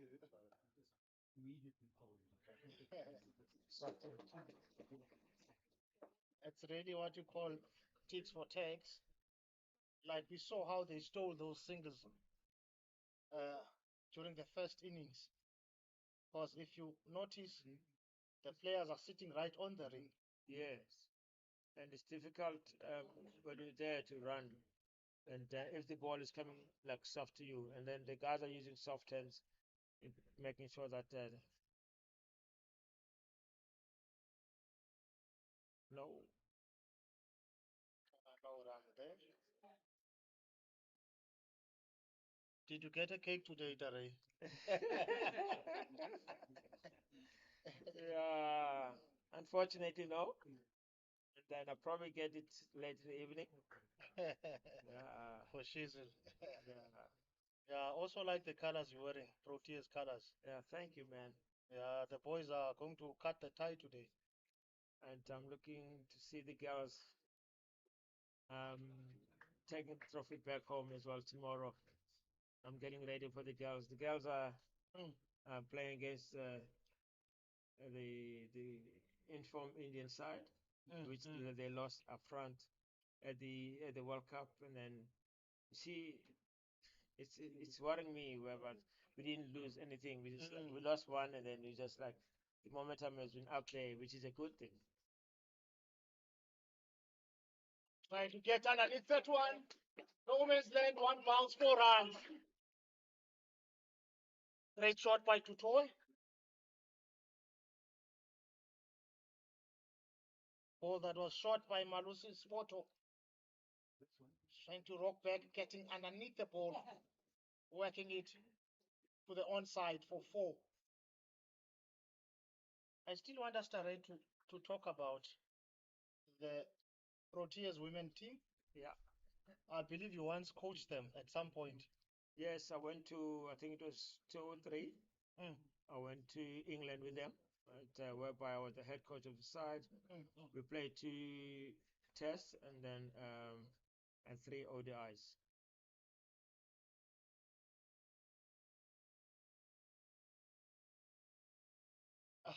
Hitting the bats. Ball that was drifting down leg. See Malusi Spoto trying to ask questions. Yeah. How was that? And in that, okay, we played the first test. In the first test, we drew the test, and girls were brilliant there. And there was another one who was outstanding, Lochtenberg from KZN. He did extremely well. And in that test, I think he got 100. And in that test, he was outstanding. And I mean, he saved the test for us. And then we withdrew the test, and then we lost the second one. And then coming to the ODIs, we played the first one, and we lost the first one. Then we played the second one in Lancashire, and then we leveled the series. And then in the last one in Taunton, we lost it. But I mean, the girls were brilliant. And, thanks to Cricket South Africa for giving me the opportunity. And I'm chuffed to be recognized in that space. Two overs gone, 14 for no loss. Trying to flick that one over. The man on mid on. That's 4. Looks like the ball is going to win the race. That was 4 runs for the captain. And he didn't hit it hard. I thought he was going to go all the way. I mean, at during the power play. I mean, if you're hitting the ball, hit it hard, because it's going to be over the once again, going to be over the fielders if you go hard to them. High ball. He drops that one. Nathan Rowe will have to rethink about that shot. Yes. The second shot he played like that. Yeah, I also think it's good to see that there's some variations from Ulanga, as I said, is quite experienced. That one looked like a slower ball. Yes, I think he bought a slower ball in that one.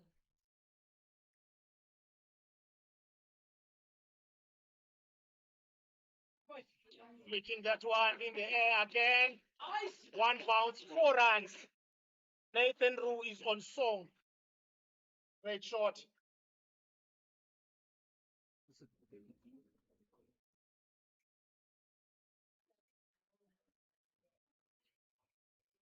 It's lovely to see the home team attacking. If the ball is there to be hit, you hit it. Yes, yes, especially during power play session. You have to make sure that you capitalize on that, because after 6 hours they're going to spread the field out, and then that's why you can. I mean, you have to make sure that you're looking for spaces and stuff like that.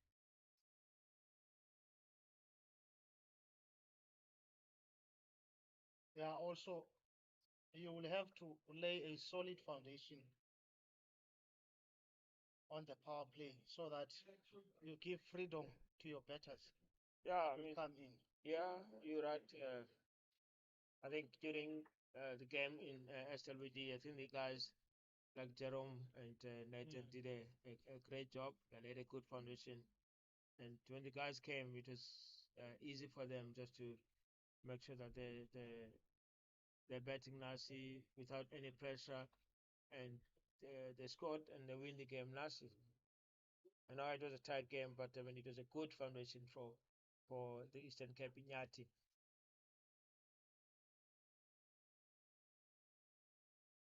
Great ball by Langa.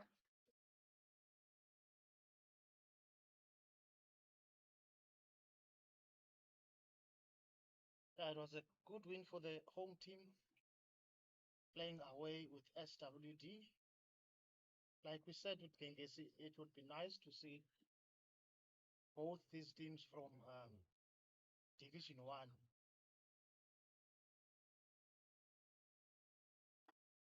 Lost that one. No man land. That will go to 4 runs. Dane Pitt was doing the fielding there. He had some hesitation while the ball was still in the air.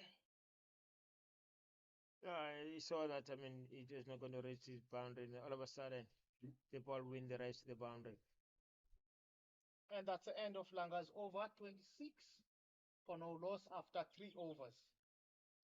Nathan Rowe is on 20, only facing 13 balls.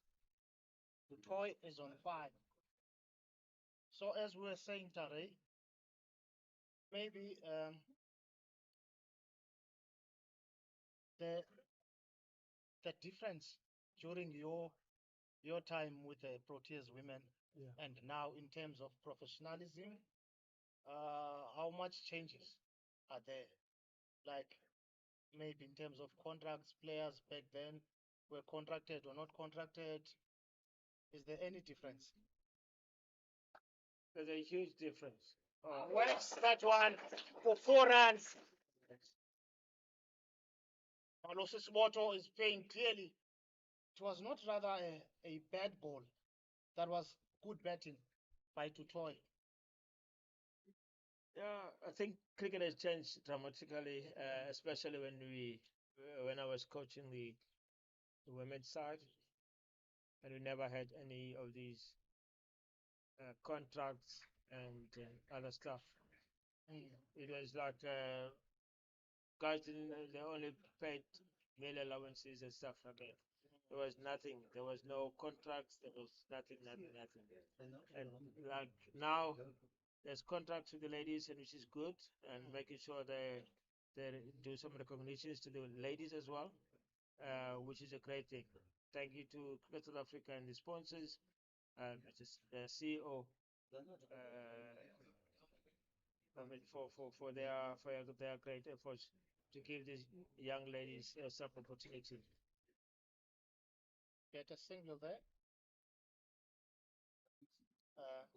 Before we close off, Tare, that topic, just now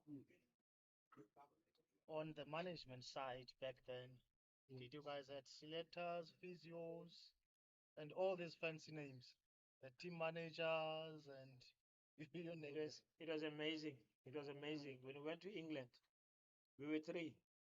It was myself, the manager, and the physio, the fitness trainer, Shamal Valamji. From he was, I think he was with the Griquas at that stage. Oh, sorry, Dolphins at that stage. We were three management, and England. Three. Yeah, and England they had 18. Sorry, they were 18. Yesterday, the management. The bowling coach, dietitian, the doctor, fitness trainer, physiotherapist.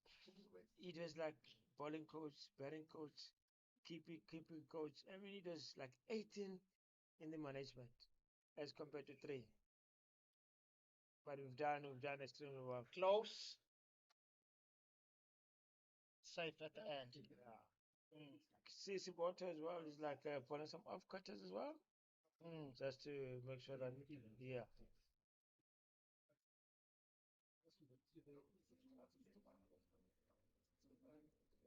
Yeah, so there was a huge difference in the olden days. I mean, we just had only, because there was no even sponsors and sponsorship going on, and it was one of those things that Cricket South Africa was like helping these ladies to play the cricket, and now you can see how what impact did it make to those to the ladies.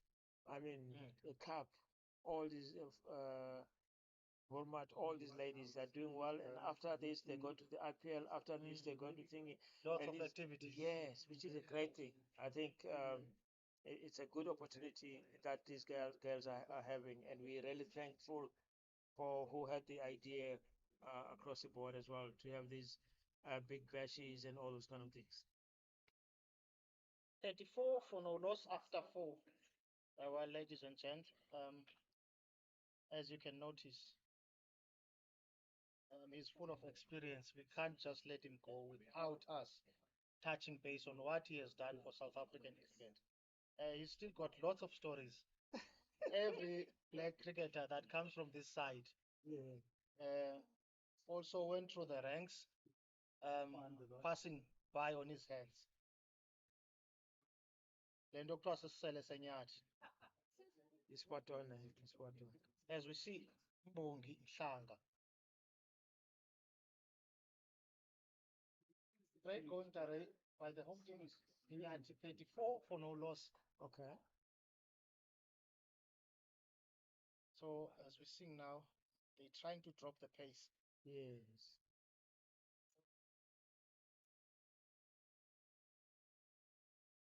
Good thing is, you see the visitors bowling those dot balls. Yes. They will eventually bring on the pressure.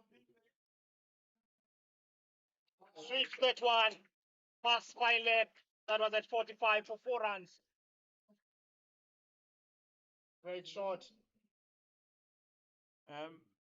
What I can tell you, Ali, if as batters we can learn to be patient. I mean, there comes the spinner. He bowled 2 good balls, with no run, and then the third ball, it was one down the left, and then he just sweep it for 4. If the guys are not patient enough, I don't know how the batsmen are, because a spinner is going to bowl a bad ball. He's going to bowl a bad ball. What we always want to rush things and having that scoreboard mentality of looking at the scoreboard and thinking things are going well. But instead of like blocking the ball, bad ball comes, you punish it for 4. That's what happened now. Then after 4, you get a single, which is a great thing. See, you got a good ball again, and also it's nice to see that Shanga is also told that ball had a bounce. yes, yeah, 10 and bounce.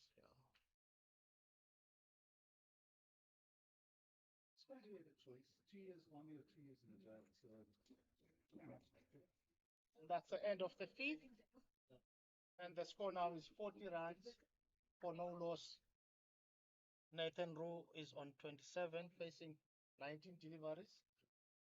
And after 5, the Knights were 27 for 2. Now currently the home team is sitting on 40 for no loss.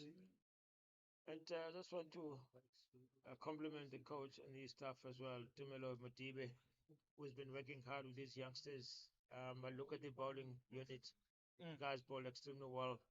And secondly, to see, I mean, you can see the guys, I mean, young guys like Tozama, who came here and he ran in like you can't believe.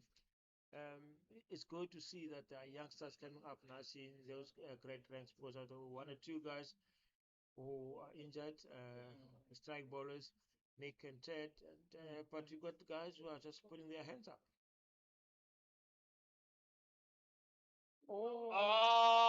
Not too sure about that one. Malusi Spoto is claiming it. He's taken a nice clean catch. Tutoy will depart for 12 runs. First wicket for the visitors. Score now is 40 for the loss of 1. So it got 12 of 12 balls. The fault toss. I think he should have capitalized for that. I mean, yeah.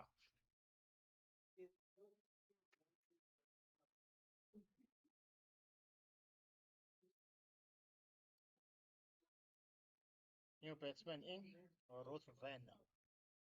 Like I said, Ray, you know these players. Yes. So what can you expect from Van? Must admit it's my first time to see him. Yes. I think as a new batter on the crease, is just to rotate the strike as much as possible, get singles going, and then give the strike to the guy who's been there, just to make sure that because he's the one who can see. See, that's what he's going to do. He's going to rotate the strike as much as possible. What will be 4? It's 4 runs. I mean, it will be great to see the guy rotating the strike, because an incoming batsman, he doesn't know what is. I know the message has been sent to them, but doesn't know what the bowler is doing and all the kind of things, because it's new bowler. Now, give the strike to the guy who's been in the pitch. Bian facing his second ball. Driving that one to third man. He's going to be opening the blade of his weather. Getting 2 runs there.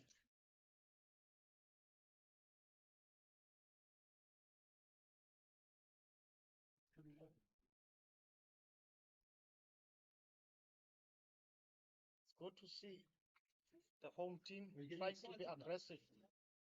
Yeah, I mean, bad balls he punish. He is spot on. Spot on. He will have to bowl that one again.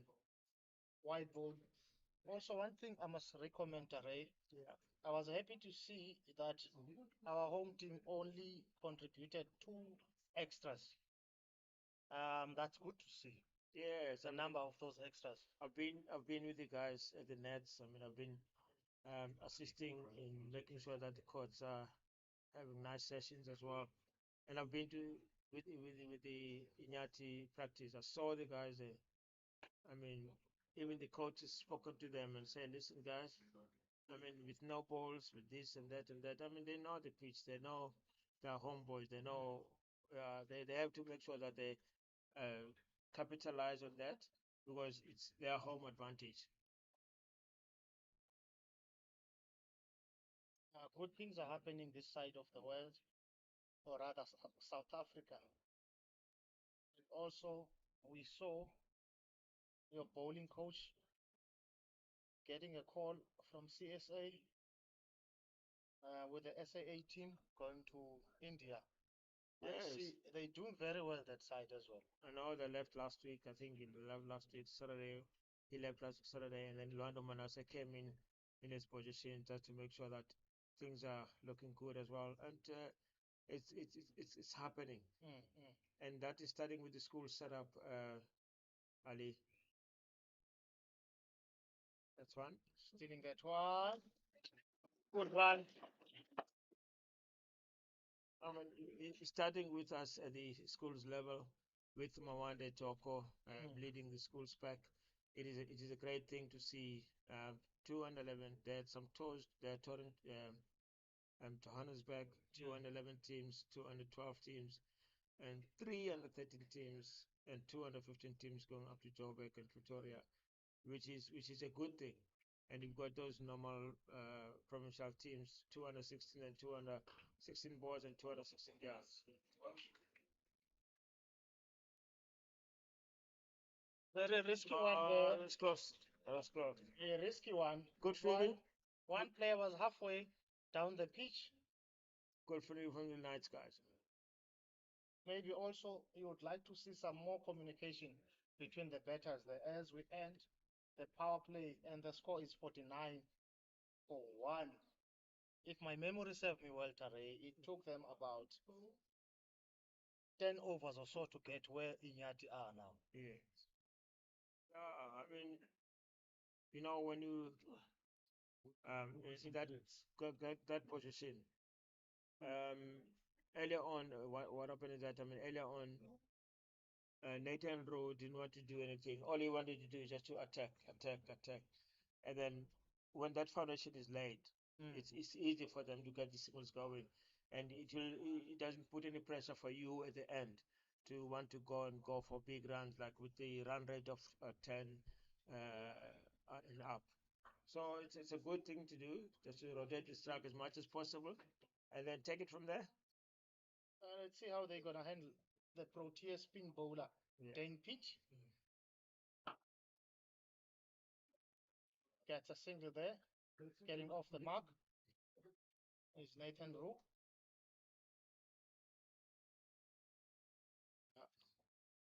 50 up. Yeah, that's 50 up for the home team. Iinyathi came in 6.1 overs. They have laid a solid foundation. So 8 balls with 4 fours.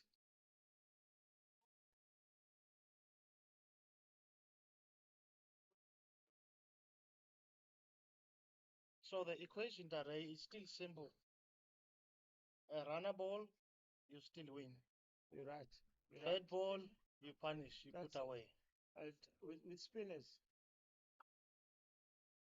Too short by Dane Pitch. You don't want to go there. Yeah. Once again, with spinners, I believe as a batter, I mean, I used to open the batting sometimes, and then batting numbers 5, 6. With spinners, all you have to do is to respect the guys who are bowling good balls, and then you just punish the bad ball only. Because it's going to pay, especially with the leggies, they're going to bowl a bad ball. Office, they can drop short, and then you can capitalize on that. Make sure that you respect and block all those good ones, and respect the batter as the bowler as well.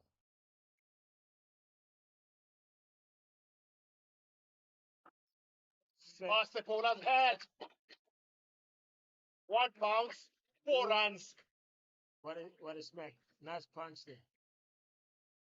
Like I said, Tare, Dane Pitch is bowling too short for my liking.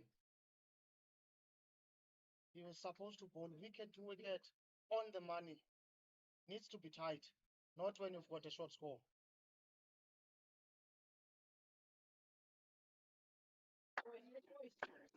Waiting the strike nicely there. I mean, that's what I said as well. I think if we keep on rotating the strike, it makes. I mean, it relieves that stress and relieve that pressure from the batters and from the change room as well. You can see guys are clapping and doing all sorts of things, which is a good thing. After 7 overs, the score now is 57 for 1. All right. Yeah, that one, like I said, it was short. Hi. It's it over the bowler's head. What's it? Huh? So now Mashanga is swapping ends. Nice spot on there. I think that one passed the rope. It bounced over the rope.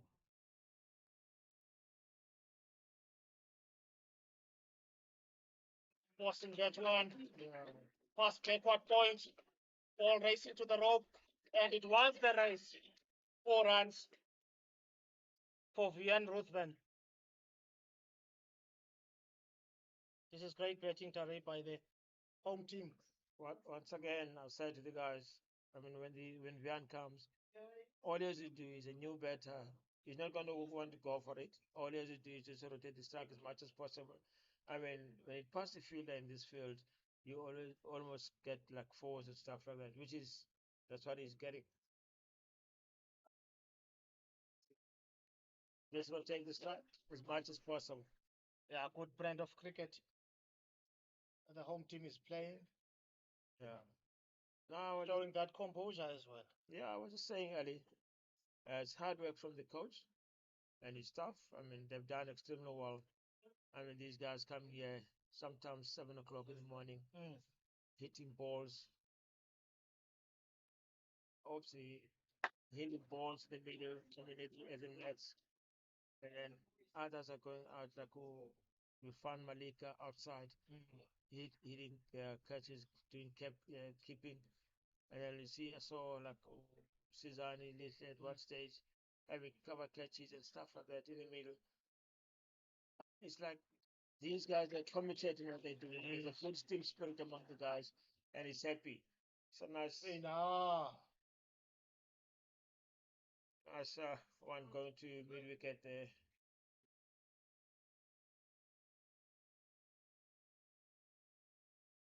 I can see also Jane Pitt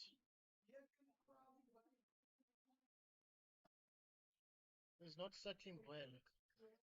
Because you can see that the score is coming thick and fast. Yeah. It does not have a working plan for the home team.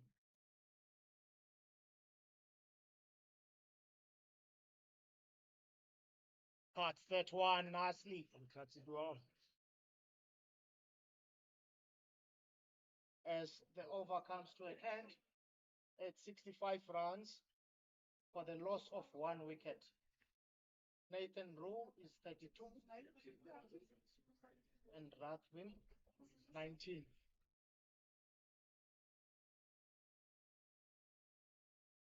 The equation is very easy, Tare. If it rains now, Dakwa Lewis, they must be on 42. Yes. Now to win, they are needing 46 runs of 72 balls. Yeah. We talk about Dakwa Lewis, they're already on 65. 65, yeah, which is a good thing. But I mean, we need to have they still got one wicket. Oh, there's a man there on the boundary. Oh, he's gone. He's caught. Nathan Rowe departs. At long on there. Yeah. Dane Pitt claims his first wicket. That won't be enough, though. We would need more of those to make sure that his side goes back home with a victory from here. Jason Lemons. The new guy now to the cliffs is Jason Niman, the local boy.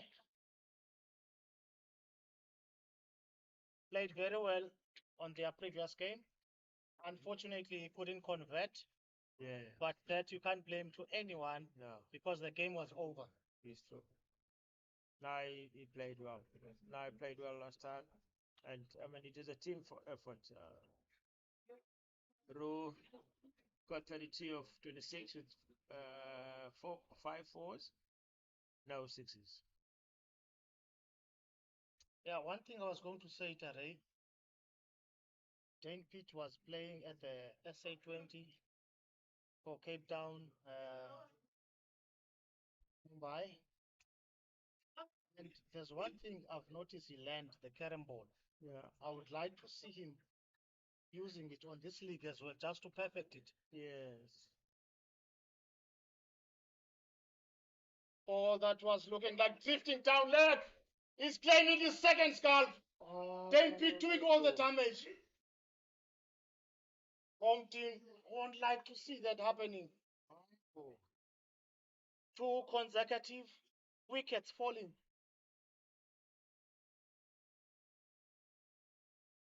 Home team won't be impressed with that. Jason Neiman departs, facing only one delivery.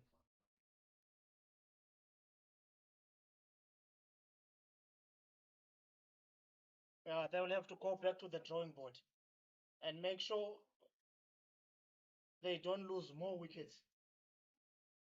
Good solid foundation that was laid by the openers. So they would have loved to build on it. Yeah. I don't know whether I'm allowed to say, in my opinion. In my opinion, I'm here, but I'm not there. I thought it was going down. Yeah, I also had something like that feeling that it was drifting down. And also the umpire, if you saw, he took time to stick his finger. Yeah.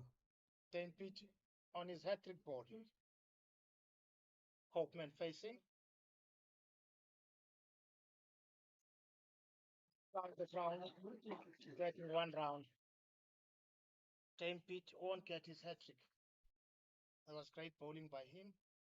Like I said, he does not need any introductions. He has played for the Proteas.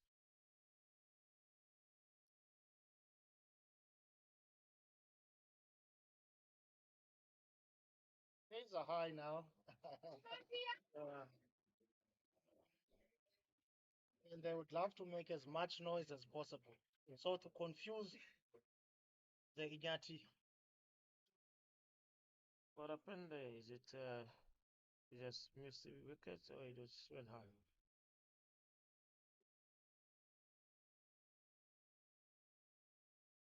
So it's good to see how the wicket has changed. It worked well for the pace bowlers for Iinyathi. Now it's working very well for Dane Pitt, bowling short. Beyond taking a single there. You see now, you'll have three good balls or four good balls, and you'll have one which is a bad ball, and then you can punish it. I mean, if you can just learn to be patient, is better as a thing to be a great thing. Brings that to an end of an over, 67 for 3 after 9. Good to see now, Tare, that the rain has stayed away. Yes, and it's been overcast. There was some nice sun as well. Yeah, rain is away at the moment. It's good. Also, we're expecting the Proteas women to come play with Ireland. Yes. Yeah, at Buffalo Park. He He missed out on that one. How can he miss? Oh, that was short. Yeah, missed out on that one. Managed only to get one run out of it. Sometimes as batters, we don't wait for the bad ball to be bowled. You always looking for the good ball, which is going to be bowled by a bowler.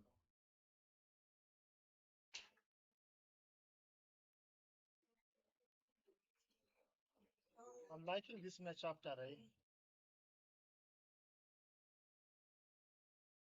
ball going out to the batsman.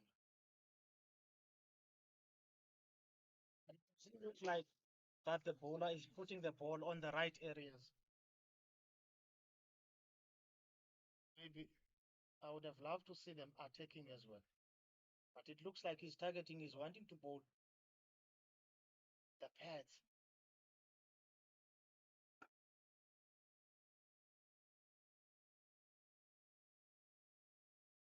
Also bowling flat. Yes. Does not give it some air. Nowadays you see spinners, they don't normally get the ball into the air. They just always ball in flat. Gets underneath that one. And it is go all the way for 6 runs. That was great shot by Vian. School kids are entertained as well. Lacking this cameo.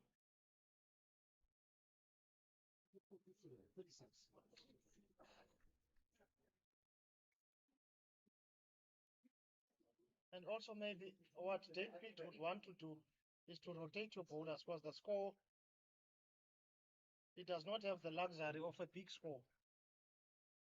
Yeah. As that one comes to an end and the score now is 75 for the loss of 3 after 10 overs. Yeah, the comparison, the gap gets bigger and bigger. The visitors were 46 for 5. Yes. That's a big margin. That is. That is. I think that runs per over, I think they're going at 7.5 runs and over, which is good. Not bad.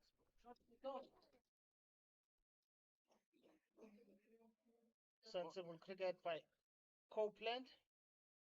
I think as a batter, you have to learn to respect good balls and punish the bad ones. That's all. I think Copeland is doing that. I mean, he didn't go there and just like wanted to hit everything. He just go there and he's going to see what's going on. For my liking, Tare, I would love to see Dane Pitt inviting the Iinyathi batsman to the front foot. In the air, fielder underneath it, and he takes the catch. Copeland departs off the bowling of Dane Pitt. He's getting his 3rd wicket. Telling you, wickets are tumbling thick and fast. With spinners. With spinners, they always have that edge of getting wickets. And with fast bowlers, I mean, in the IPL as well, in the Big Bash, you find to all the big competition, SA20, spinners will dominate as wicket takers. I think as batters, we have to outthink this thing and make sure that we're rotating the strike as much as possible and respect the good balls. At the moment, we don't respect when they take the spinners on, which is not a good thing. So when you take the spinner on, I mean, you end up going back to the change. Yeah, like we said, Tare, from before, there's no need to try and play fancy shots. Hit the ball on the ground, take ones, twos. If it's a bad ball, you put it away. You do not have to force. Yeah, you don't have to force anything. I mean, you don't have to finish early. All you have to do is to bet time. They always talk about betting time. Stay there, man, and bet time and enjoy yourself. You cannot just go there and you want to smack and finish everything easy. Quickly.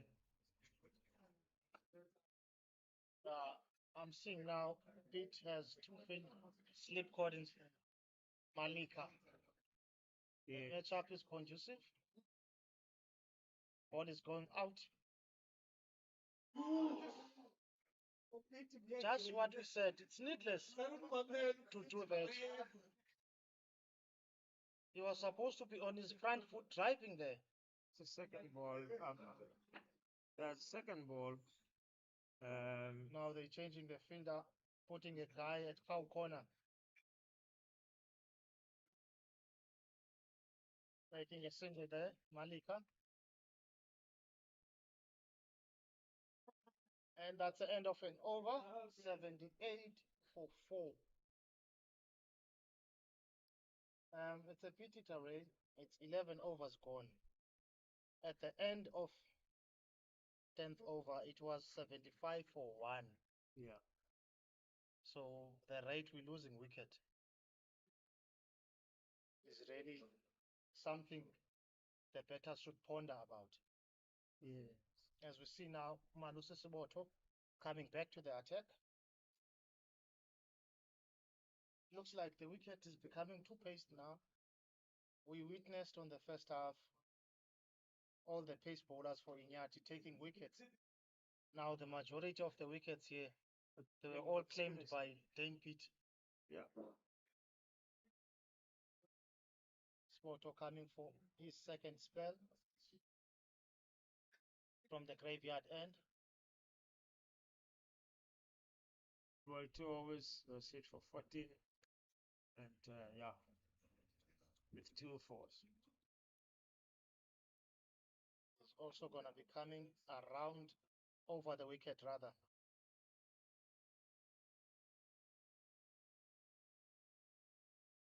Starting off with the dot ball. I mean, it's your second ball or your third ball or your first over in the crease. All you have to do is to see how the ball is shaping and all those kind of things, and give the other guy a strike. I mean, get a single. Flicking that one to the onside is Malika for 4 runs. Was a good ball by Siboto. It was taken from mid stump and he flicked his wrist.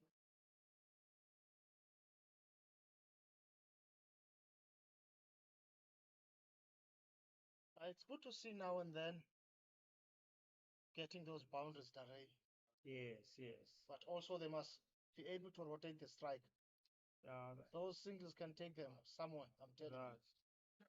We have to be cautious in making sure. We have to be cautious in making sure you keep the scoreboard ticking, which is a good thing. I mean, Malika, he must learn quickly to just get the singles going. And when the bad ball comes, you can capitalize. And also, one thing I've noticed about the home team, each and every player on a day will just rise up to the occasion. You can't expect one player to win you the games. That's true. Everyone will just put up his hand.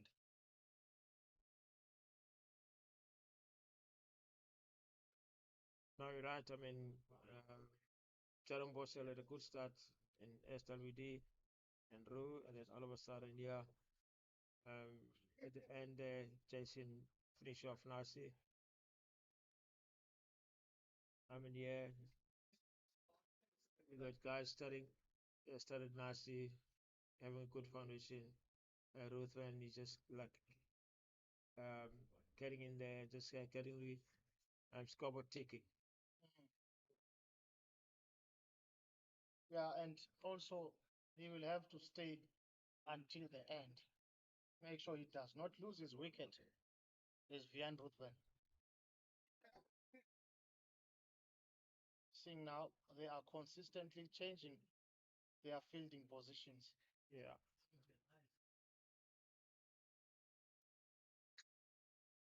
It's been off cutters, huh? That's the end of the over. Score now is 85 for 4 after 12. They said Iinyathi needing 26 runs of 48 balls. And with Duckworth Lewis, I think we are in the good part. But you see, Tare, when you lose wickets, how fast is that Duckworth Lewis going? Yes. Just now it was on 42. Yeah, all of a sudden it jumped up 68. 68. But we're still in a good space there. Last over for Dane Pitt to Malika.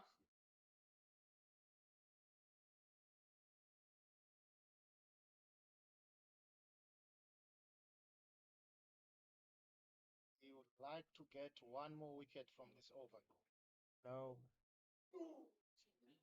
Inside edge. That one was not going to be easy for the keeper at all.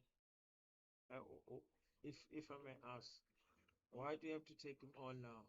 He's bowling his last over. Why can't I see him off? To get a single like that.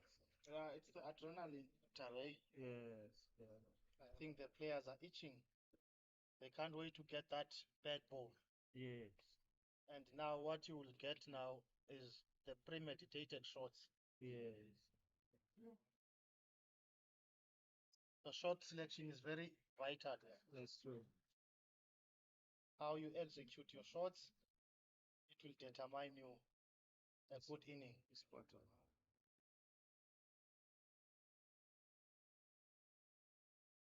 It was good to see as well. This morning as Luthman hit the ball towards mid-wicket area.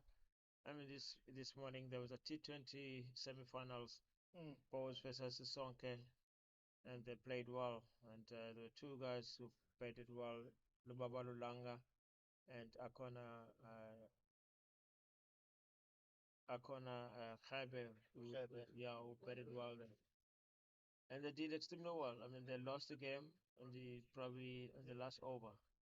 Yeah, that was spell for Dane Pitt, bowled 4 overs, 15 runs for 3 wickets, and now the score is 87 for 4 after 13. To our viewers there, the Langa Tare is talking about his brother is playing here as well. Yes, his brother, and then he batted extremely well. I mean, those guys are the 100 partnership, both of them. Akona Khebe, I mean Akanya Khebe and Babalo Langa. I mean, they scored with 135 for 135 for 2, and it was one of those which is a good inning. And then they won it on the last over, which Sisonke. they lost. Songa lost on the last over, and then Bowes won, and then in at the other semi-final, it was all Boys versus Mildrift. Mildrift set on 150, and then I think they won by 8 wickets as well. The All Boys, which is a good thing as well to see how the guys are performing. Yeah, as you spoke about Lubabalo Langa, his brother is now bowling.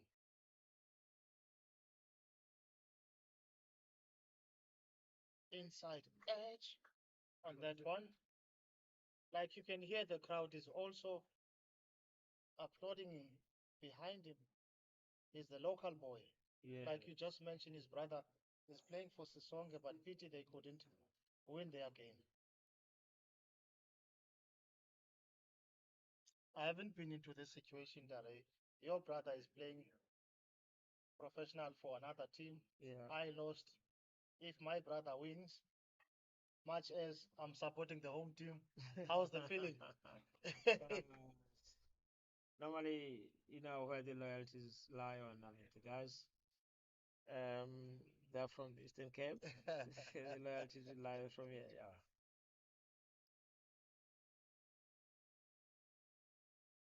Eight for the loss of 4.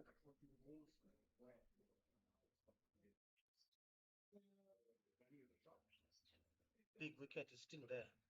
Vian Rothvan sitting on 30. Worries me to see Malika looking too much on the leg side.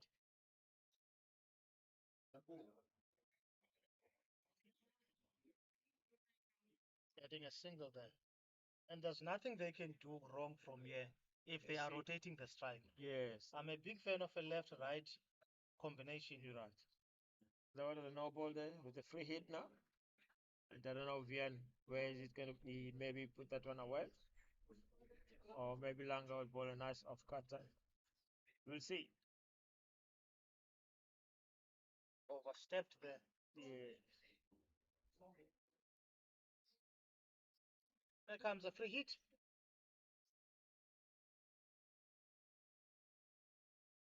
And they're going to get a single. couldn't get hold of it. But they will take it as it comes. Yes. 2 runs for that, 1 for the no ball and 1 for the single. Yeah. Score moves to 91. It's getting closer and closer. Indeed. Also, it's more nerve-wracking. Wickets are also falling on the side. Langa to Malika. Short ball. Plays that one on the onside. Fine leg is doing the job there.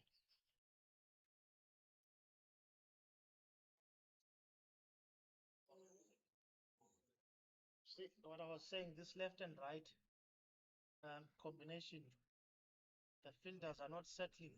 It was like that as well. I think with the Jerome Bosser up front, up in SWD, left and right with rope, it's always be a case because you're changing the line each and every time. When a batter comes right-hander, you have to change your line. Ruthven getting underneath that one. Over 2? No. That's a save. And also it's good to see it happening, Taray, when you've got your batsman that can play 360 all over the ground. Yes, yes. You make things very difficult for the opposition. Yes, because they can't set any field for you. And once again, as you mentioned earlier on, this left-right combination.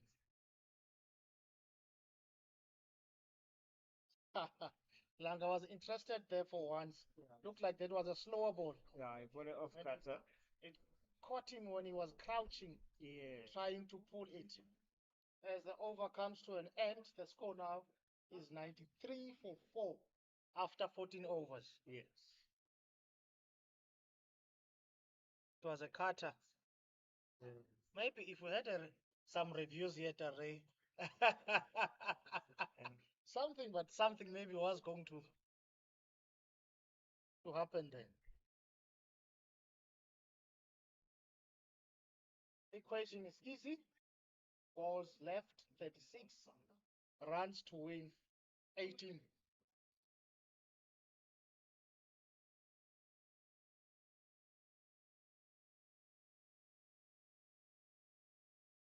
It's like they're dropping the pace again, trying to replace 10 Pete. Yes, Hold very well. Stayman is coming off the thing.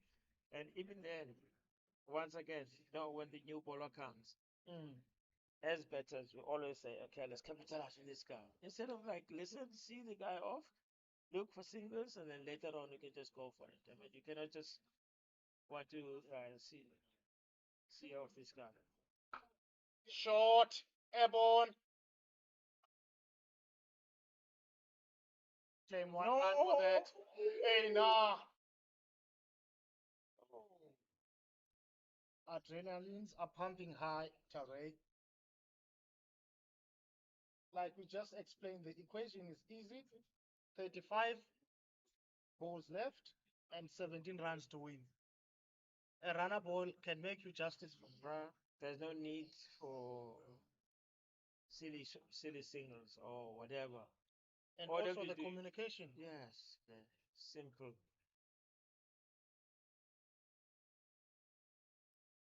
But like what you were saying, Taray,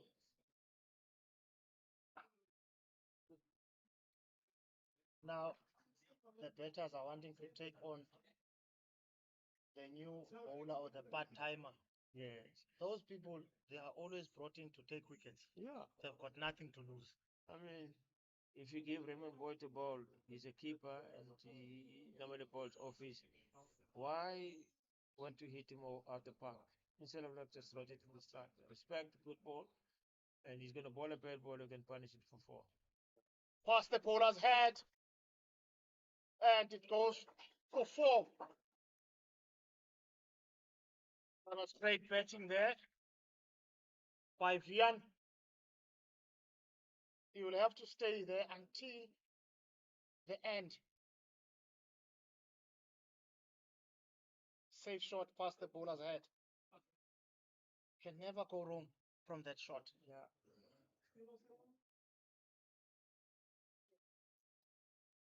Again, there's a man underneath it. He takes the catch. Rian Ruthven departs. And another one bites the dust. I think you made a call there. You always say when you say when a pattern bowler comes, guys want to go for it, and then they'll get a wicket. And look at that guy. Yeah, it's a bit. You can say it's a commentator's case because he scored 4 runs the previous ball and now he wanted to go big again. Thanks God that I'm not in that case space. Is what it is, Tare. Yeah, it is. Hard discute. And I would fancy that the visitors are happy with what is happening now. Iinyathi Malika is on 12, still failing you on the pitch. And now comes in Hardik. Kutse. Equation is still very simple, Tare. 32 balls left, 12 runs to win. Yeah. And how do you approach that? Get the singles going. Bad ball is going to come, you punish it for 4. I mean, just to rotate the strike. That's all. And most of the guys I want to finish quickly, which is not a good thing. Not a good option at this stage. Try and rotate the strike as much as possible. And then, yeah, a bad ball will come, that'll be a bonus, you can punish it for 4. Yeah, but you can also see the visitors, they still fencing, they've got chances of still taking the game away from the home team. That is exactly what you need to do. That's it. Take those singles, you will never go wrong. Yeah. That's 100 up for the home team. 100 for 5, it took Iinyathi 91 deliveries. 12 fours and 1 sixes. Still plenty of work to be done. Great match up, Snyman and Malika. Sweeps that one. In the space, it's Manucci Sinoto. 4 runs, 1 bounce 4 by Malika.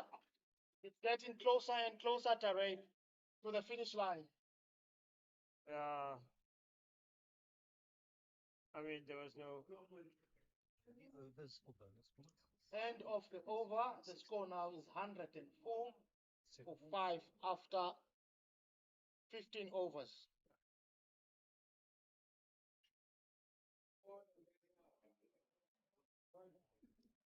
Yeah, things are not looking good for the visitors. Bringing back post now. I think we have to compliment the guys here at the Eastern Cape Iinyathi. They've worked hard. I'm telling you, I mean, the hours that they're spending in those nets, hours they're spending in the fields, hours they're spending in the gym, I think it's paying off now, which is a good thing. Yeah, I also think it was a blessing in disguise that Riley Rousseau was not part of the playing team today. I didn't hear if he's injured or not, but he is not playing today. Big fat hit, man. He's gone. His hard scooter. Like I said, Tare, looks like the wicket is two pace. It's giving something for the spin bowlers and also something for your pace bowlers. Another one bites the dust. Played away from his body. And the He ball threw is the hands to the ball. Yes. Do you think it's right? I mean, do you need to do that? That's a good question, Tare. Now we hear the fans are starting to sing for the home team. They see that they are losing it slowly but surely. Easy equation. 29 deliveries left, and they are only wanting 7 runs to win. It can be 7 singles, Ali. It can be 7 singles. not a 6 and a 1. Why do you want to go for 6? Why do you want to go for 4? Instead of getting singles. That brings Mshachwa to the crease. Malika is trying to talk to him. Leave the white balls alone. Yes. Don't chase for anything that is not coming to your stumps. Post to Mshachwa. Chasing a white ball. Where was that? Chasing a white ball. Huh? It's a white ball. What we spoke about. Feet are not moving. He's just throwing the bat to the ball. Why didn't they leave the ball? There's no pressure. No pressure. No pressure. On his third ball to Mshachwa. Swings hard. You will get a single. Most easiest equation, but not easy to execute by the looks of things. So this Fletcher guy is playing for Sisonke. I think the crowd there on the other side is Sisonke, which is that maroon and navy blue type of tracksuits. They're playing against Bows and lost against Bows in the T20 semi-final for the border T20 competition. We need one guy in the ring. Need one guy in the ring. And also terrain. We need one guy in the ring. Need one guy in the ring. As I was going to say, it was going to be an easy single here. Because there's no one cutting the ones, the singles. Get singles going, that's it. Scoops that one for 4 runs. Malika is trying to improvise and trying to take his team home. That was a lap for 4 runs. Nengomo.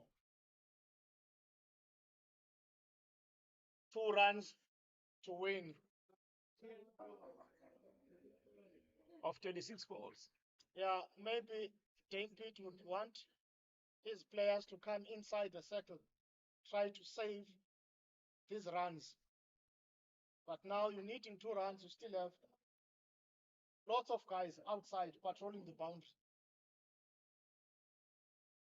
Post to Malika. Shuffles down the pitch. He missed that one.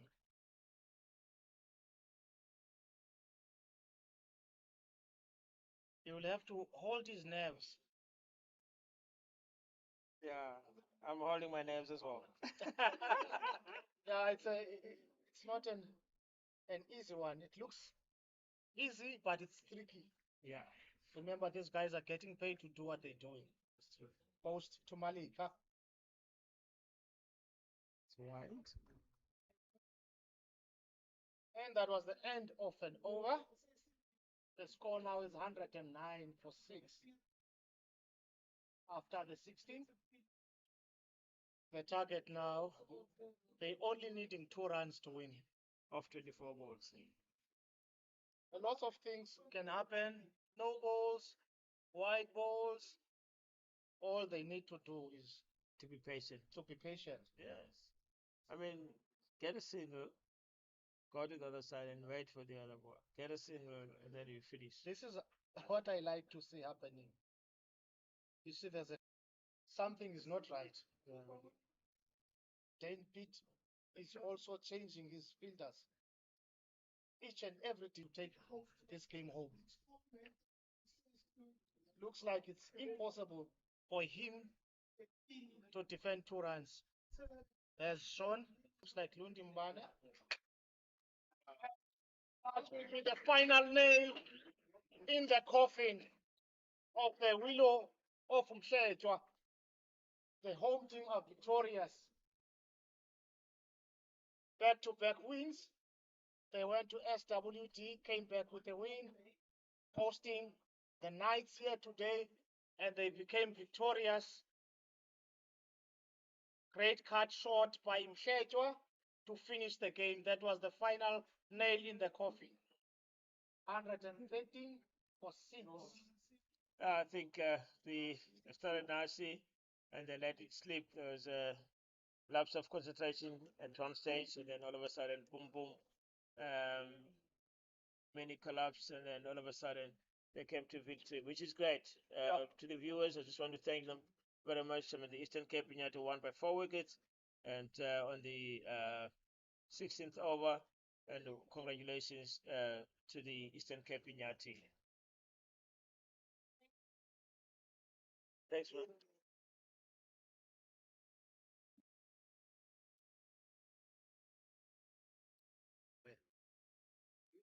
Next game for the home team, we'll be playing here again next week, Wednesday on the 12th of November. We urge everyone in and around East London to come support the home team. Great victory for them. Eastern Cape Iinyathi won by 4 wickets. And from us, me and Tare and the crew, we out. Goodbye.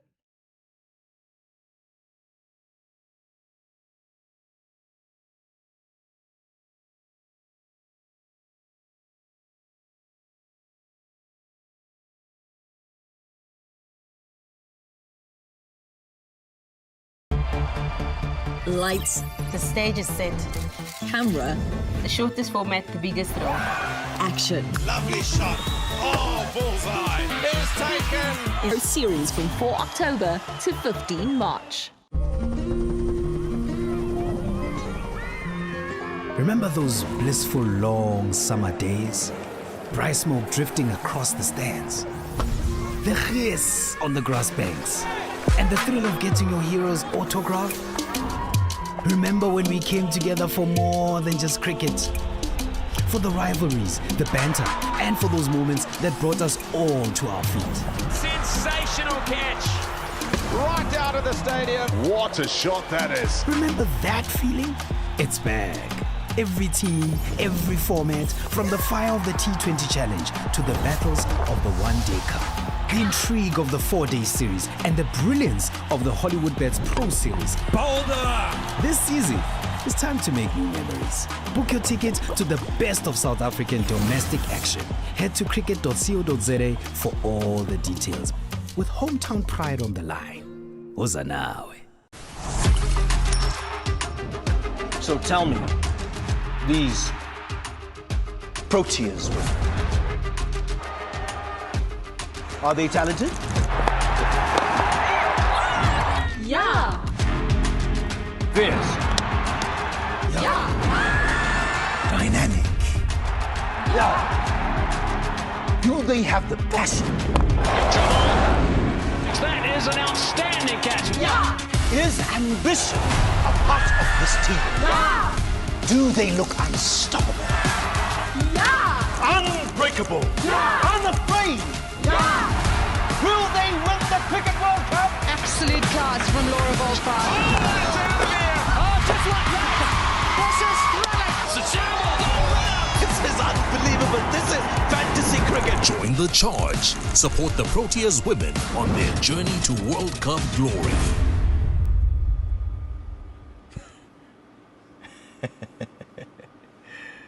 Yeah.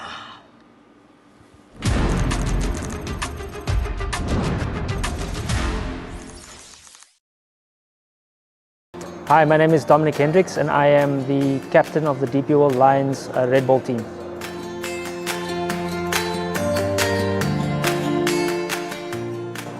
I think number one, we had a great campaign.